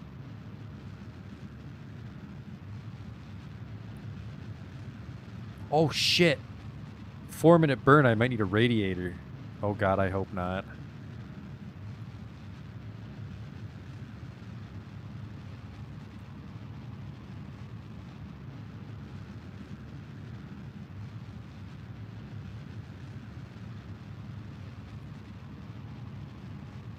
Oh god, I hope not. Let's go lights.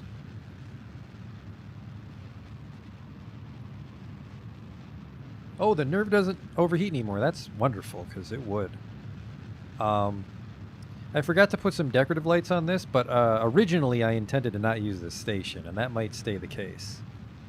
I am a little invested in Jimbo the Cockroach, though.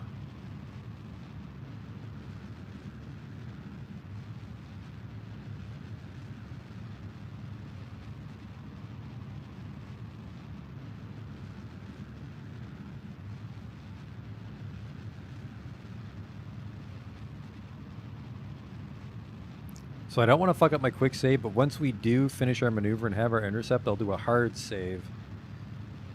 And we can try to correct our orbits for a better intercept.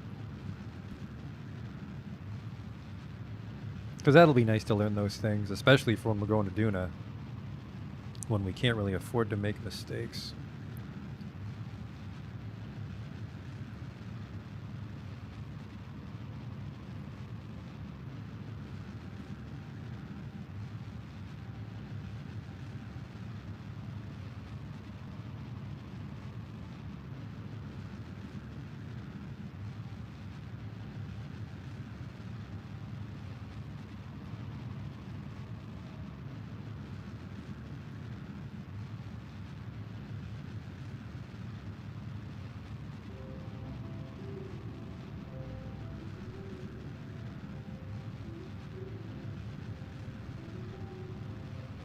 Then yeah, it says this guy only has 200, but I think that's because it's accounting for the weight of the entire station. So once he undocks, his Delta V should shoot up to 1,500 or whatever.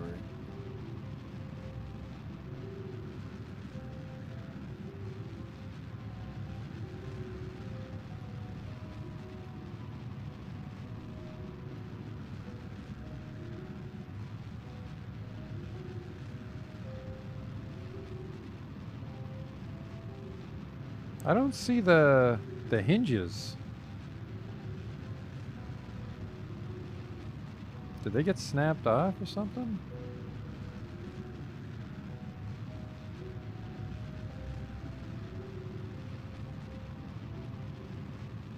Let's not open that in flight, although I think it is safe. Tucked under? I don't think they are tucked under, though, is the thing. I think they were a little gaudy.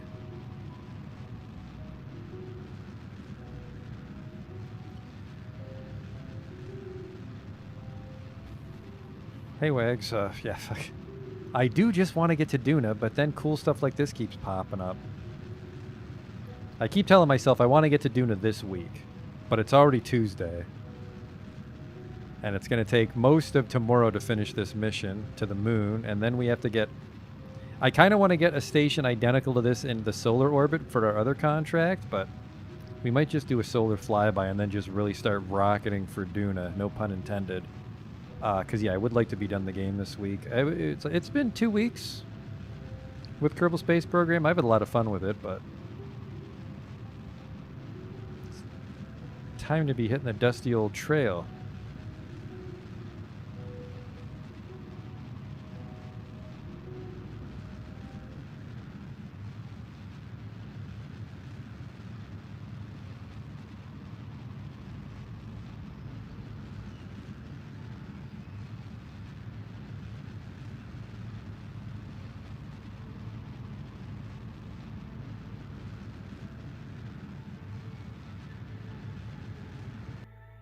So here's an interesting observation I just had is if I didn't decouple this and we flew out something to refuel it, is we could fly this to the sun and complete both contracts with the same station, now that I think about it.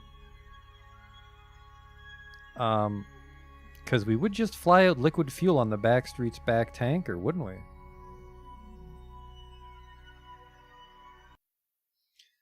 Let's save our game. Robin's Intercept. We're going to try to fine tune it.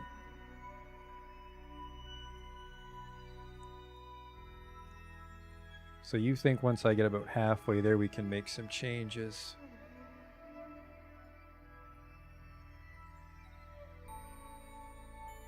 The moon is fun though, because you get to the moon in like one day.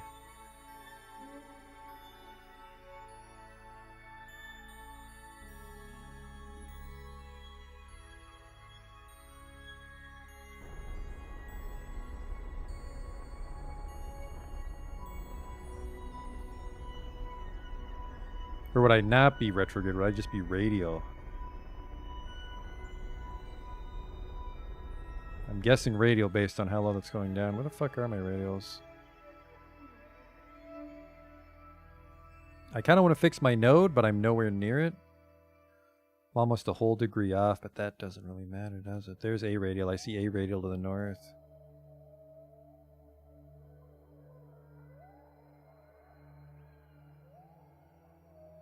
She's a little wobbly.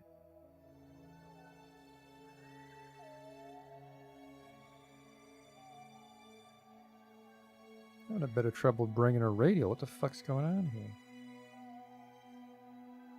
Oh, sorry. Retrograde assist.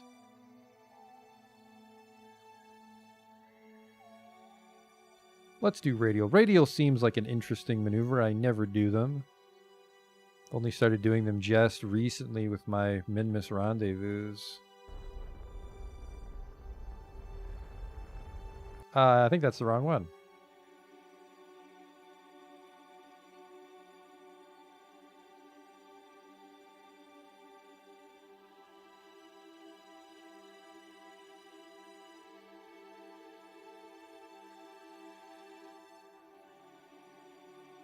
Should have put a probe core on this thing. I'm not sure how he's going to be able to dock with this.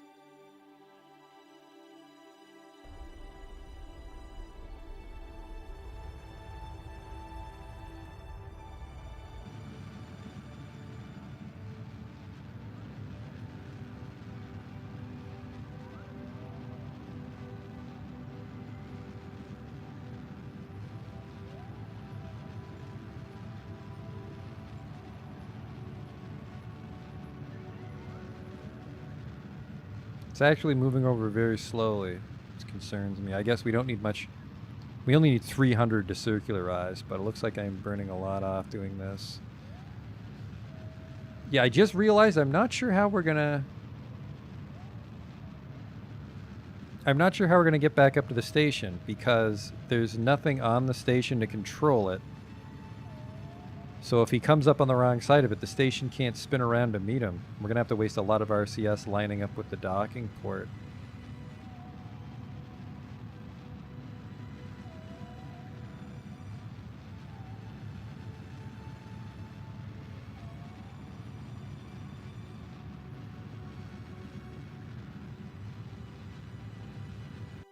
Just increase speed to my target, right?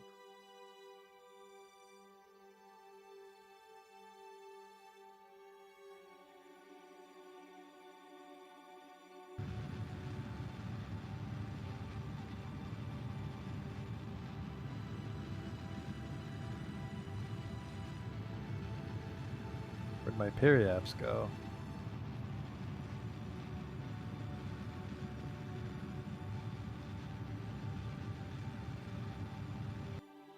I'm on the wrong side again though, aren't I? Or am I spinning the right way here?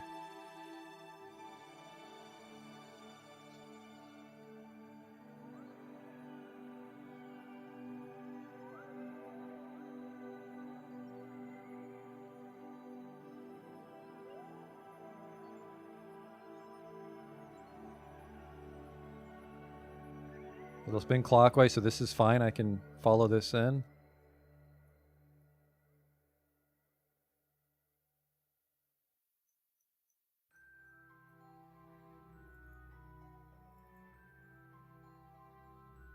Okay, yeah, I see it.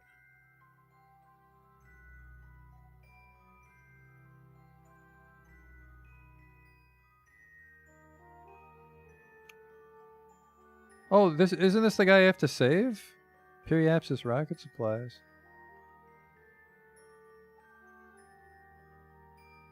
No, Kenster's in orbit of Minmus. They want the satellite here. No, wait, what the fuck is this? Satellite in equatorial orbit of the Min. This is the one that is the survey scanner, so that'll be a little big and annoying to send out. But yeah, I think we should try to rescue that guy who's in orbit of Minmus. Where the fuck is he? Or is he in some stupid eccentric one? Is this you? No.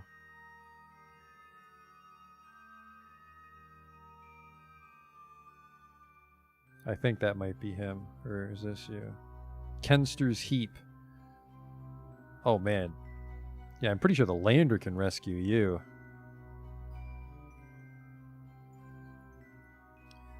Okay, so we want to be here.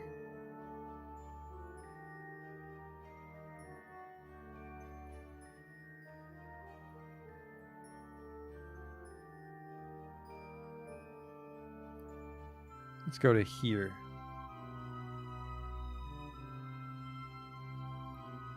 Hasn't even been a full day. It was a fast intercept, which I like.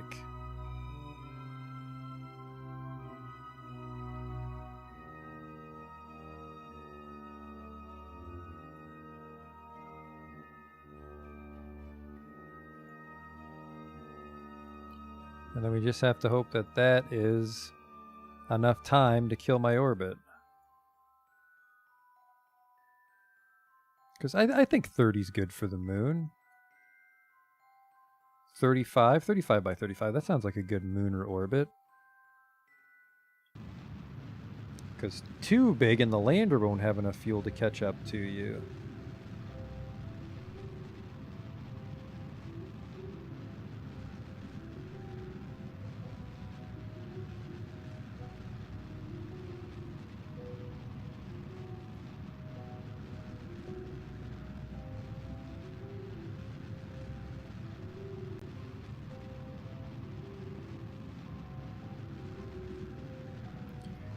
I am going the opposite of the satellite orbit. That just means when I bring a ship to drop off the satellite, I can just drop off the satellite and be on my way.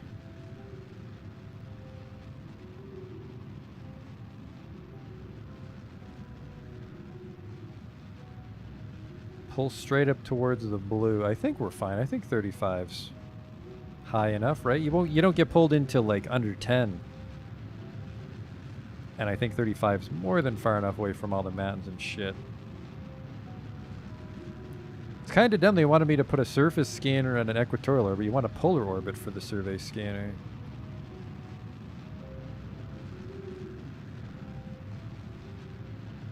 Yeah, we have fuel to spare. We're good.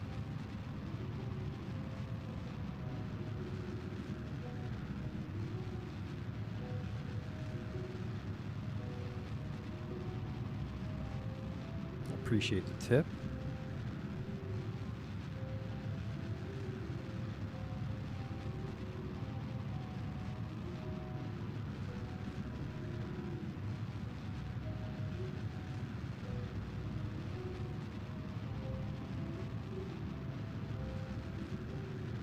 We'll lower it to 30.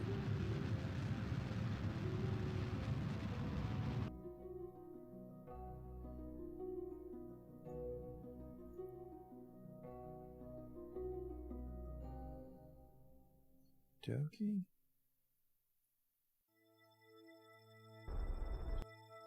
Oops.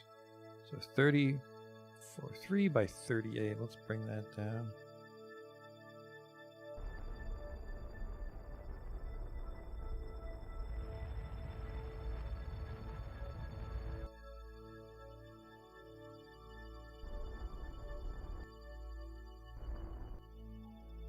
$30.037, $30.043. That is pretty fucking circular. all things considered. All right, let's get this station online.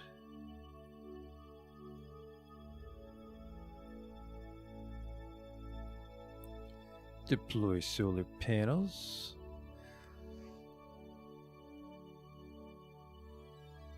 I mean, the engine doesn't do anything, so I think I'm going to ditch it just so we have a little more torque. Build a new orbital station around the moon. Contract complete. F5 that. Decouple this.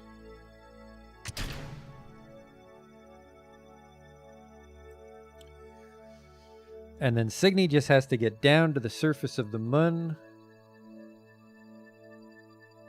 But there's nobody in the station to help him dock with it, I realized.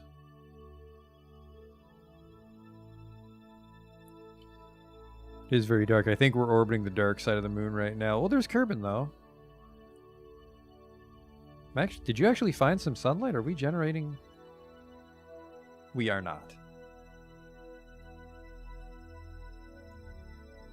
Deploy the airlock if a ship gets close. I would like to try docking with that. Which I guess is kind of mandatory since the lander is taking the real docking port. And then now that we're in space, we can set these to landing configuration, which is 27. And we can see what's wrong with these fucking... the hinges for the rover. It looks like the hinges survived.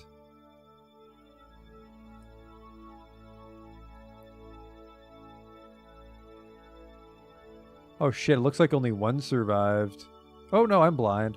Alright, I need some fucking sunlight here.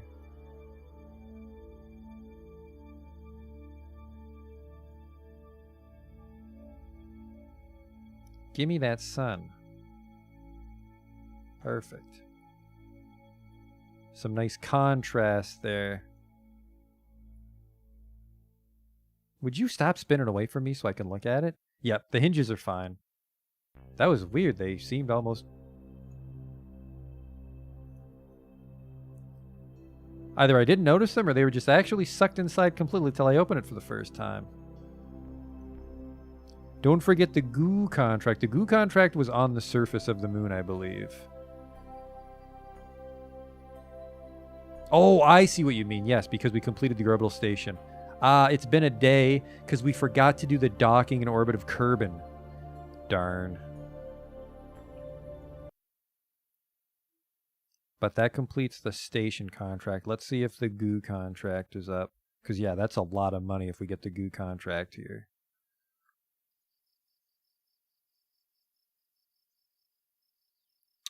Ooh, 1.8, so that's enough to upgrade the R&D. So we just need to make a nice chunk of change from some missions here. There it is. Good call. 50% though. If we fail, we lose 90,000. So if we can't do this, I'm going to throw it away immediately and we're just going to eat that $90,000. Actually, so look at this actually.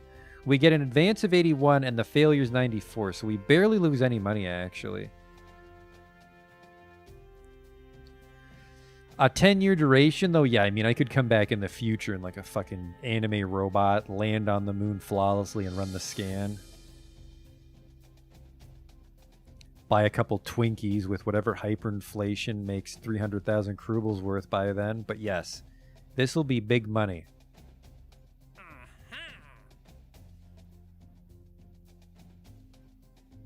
And then I think we really need to do this world first because I feel that we're getting blocked out of other world firsts by this one.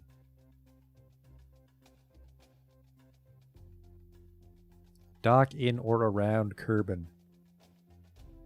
I don't want to send that up right now. It's like that we're just like, oh, I'll just do that really quick before I go to bed. And then there's a problem and then we keep redesigning the ship. No. So tomorrow,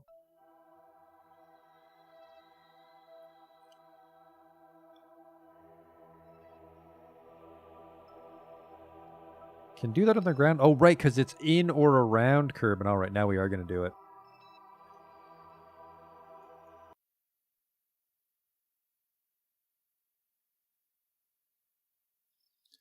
Okay, very quickly.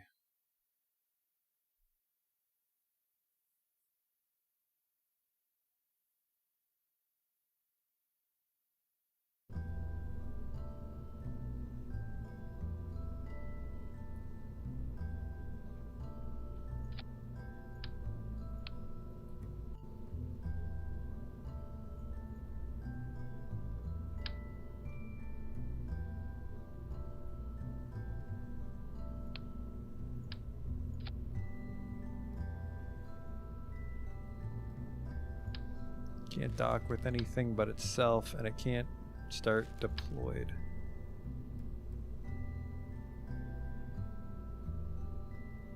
Come on, you can do it.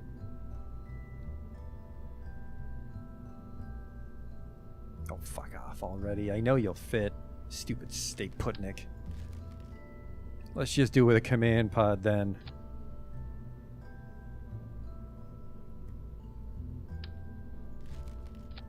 Yeah, I could just do that.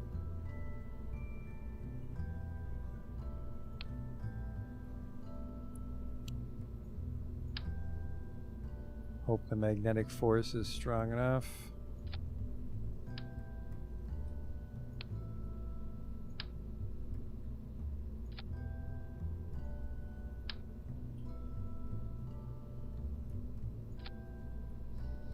Alright, let's see if that works.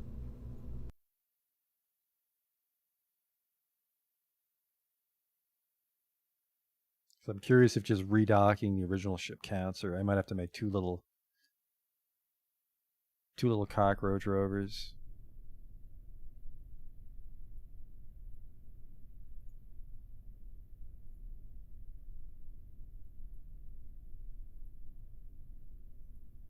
Well, that didn't work.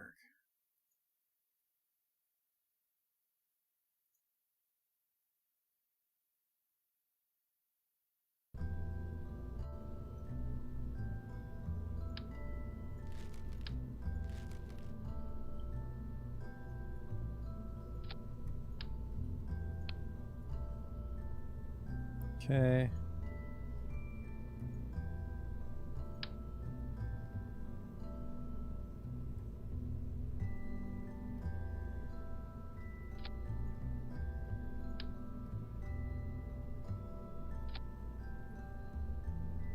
Oh, that's... God damn it.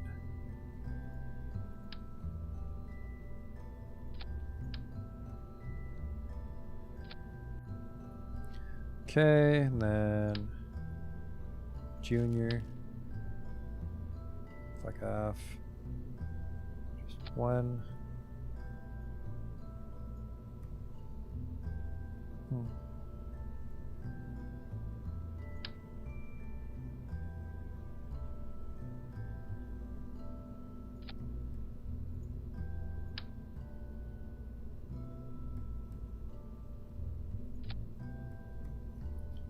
This guy also gets some wheels.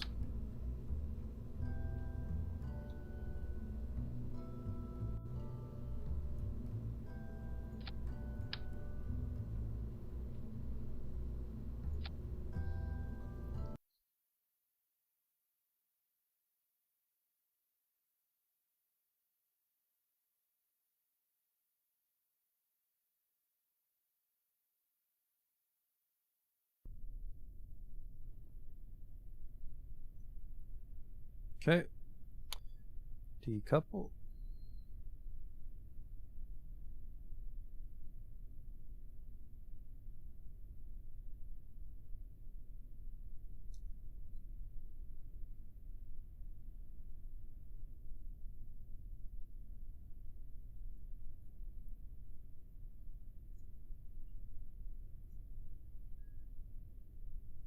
Attach two different vessels together near Kerbal with a docking port or claw. Maybe I need two different ones.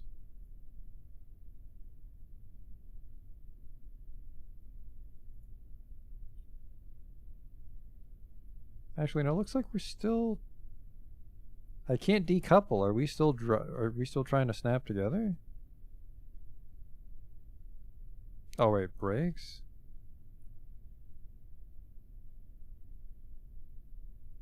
It's weird. Just deploy one at a time. Yeah, okay, revert. So yeah, we'll just deploy this exact same thing and then drive away and launch another one. Exactly. And because we're already on Kerbal launch pad, we'll be fucking getting almost all of it back. I mean, it's $2,000. We'll break even.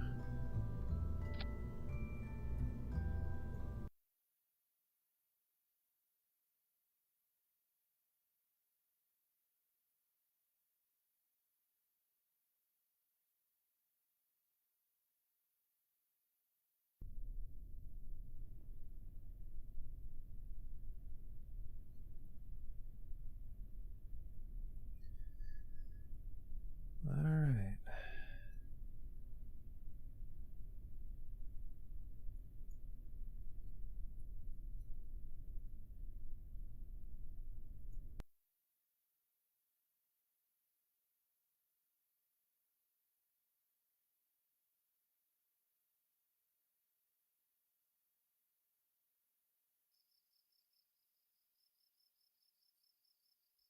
He's there, which is what we want. Does it remember the ship that I just made, though? I guess it doesn't matter. I can just build an identical one pretty quick. It's a fucking core and a docking port. Perfect. It did remember. Untitled spacecraft is already on the launch pad. Abort the launch. We gotta move them off.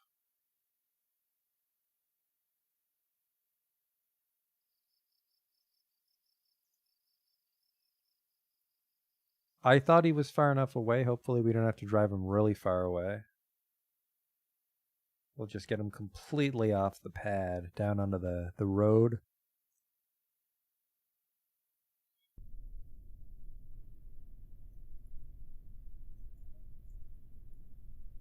Hope the battery holds.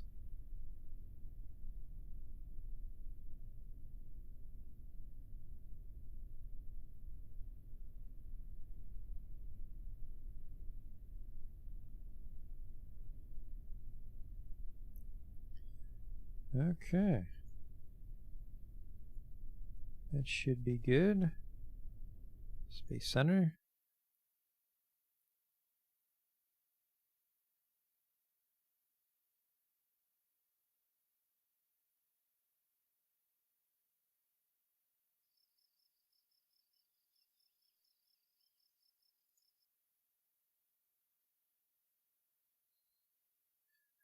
But yeah, tomorrow we're going to try to get that lander on the moon. You know, I'm kind of tempted to let time pass from our moon contracts. You know, like grab a surface sample from the moon, plant a flag on the moon would be nice. Well, shit, I forgot what I was doing.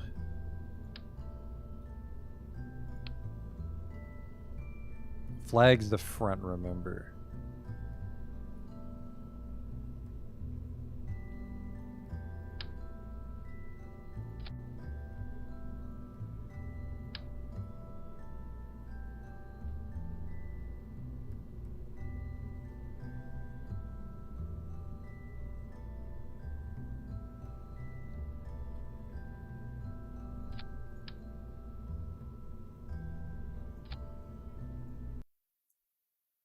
Time am I going to stream tomorrow? 8 p.m. Eastern.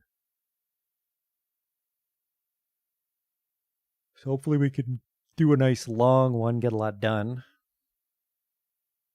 I mean, because tonight was definitely one of those streams where we didn't get a lot done, but we did get a lot done. I mean, we just launched the one ship, but we learned a lot about building ships. It's a beautiful ship. Most of it was in the rover. I really like how the rover turned out.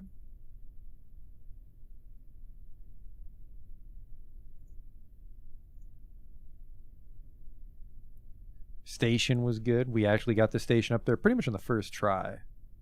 So yeah, bring that lander down, drop that rover off.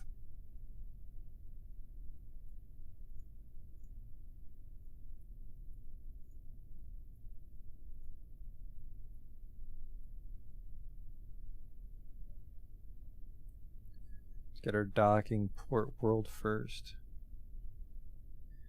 This one's a little silly because we've docked all the time around Minmus, but the contract was to specifically do it on Kerbal.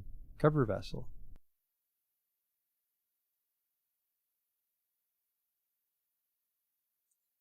Yeah, it was a smooth launch. Normally I have disastrous launches when I christen a new ship type. But that thing got into space pretty reliably. Recovered, I think that's almost all the money. 98% value, yes. All right, what do you got for me now? Explore Eve. Absolutely not. I fly by Eve for 200,000. That I like that. But then we have to get something on the surface of Eve.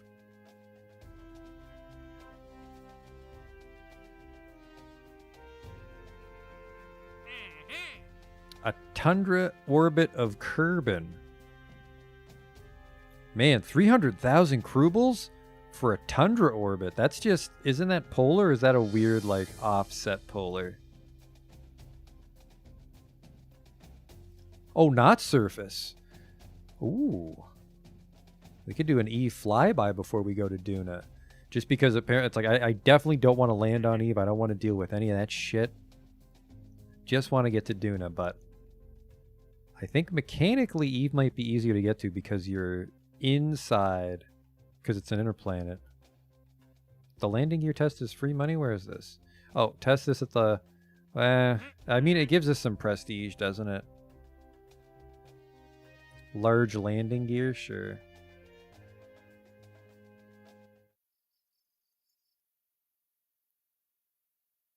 Yeah, the contract said data from Eve. So if it means in space above Eve, then we can, we can just do a flyby and hopefully get pulled back into Kerbal. Test the large landing gear.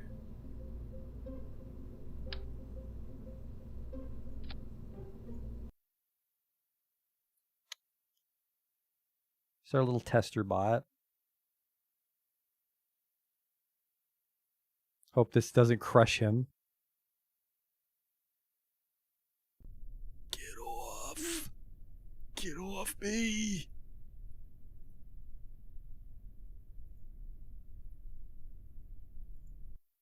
Mission accomplished.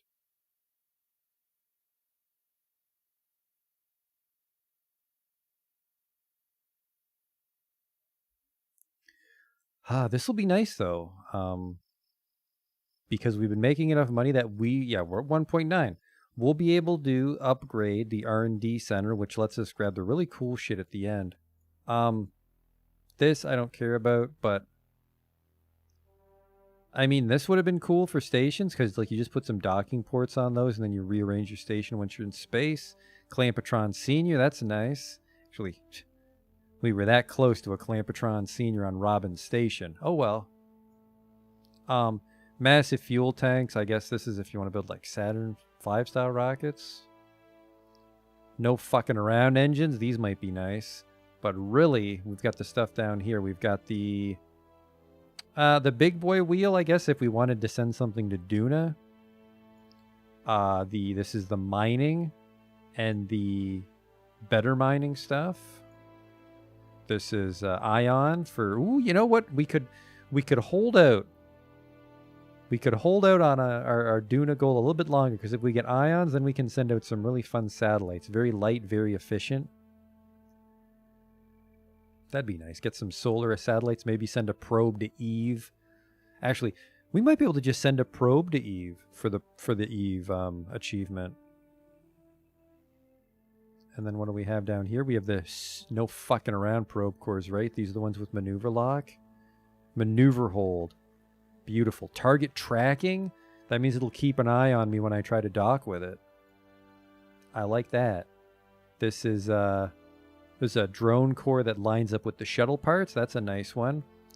And this is the strongest direct satellite and the strongest relay satellite. And then over here, this is I think this is the ultimate drone core.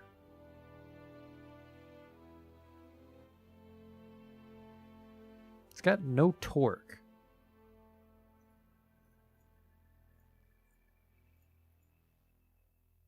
And then over here we've got the hilariously large battery, which again, this would have made Robin's station a little more tiny. I don't use fuel cells. I think my problem with fuel cells is they drain, right? Oh no, wait, you burn fuel to charge it. I just don't like fuel cells. I've never gone, well, it's because I never leave Kerbin. It's like once you get to the really far outer planets, the solar panels lose their efficiency, but I can never escape Kerbin's influence. So I love solar panels. And then here, speaking of power, just nuclear reactors, so you don't even need to bother. Just this generates electricity forever. $23,000 each, though. You pay for it. And this is if we want to set up a science outpost on another planet. It's a little nuclear power plant, but for the science outposts. But there are some cool parts. Not really necessary, just fun quality of life shit. And yeah, I think once we do a batch of stuff from the moon, and yeah, I would really like to get those ion probes and send an ion probe to Eve, because that's 300,000 Kerbals.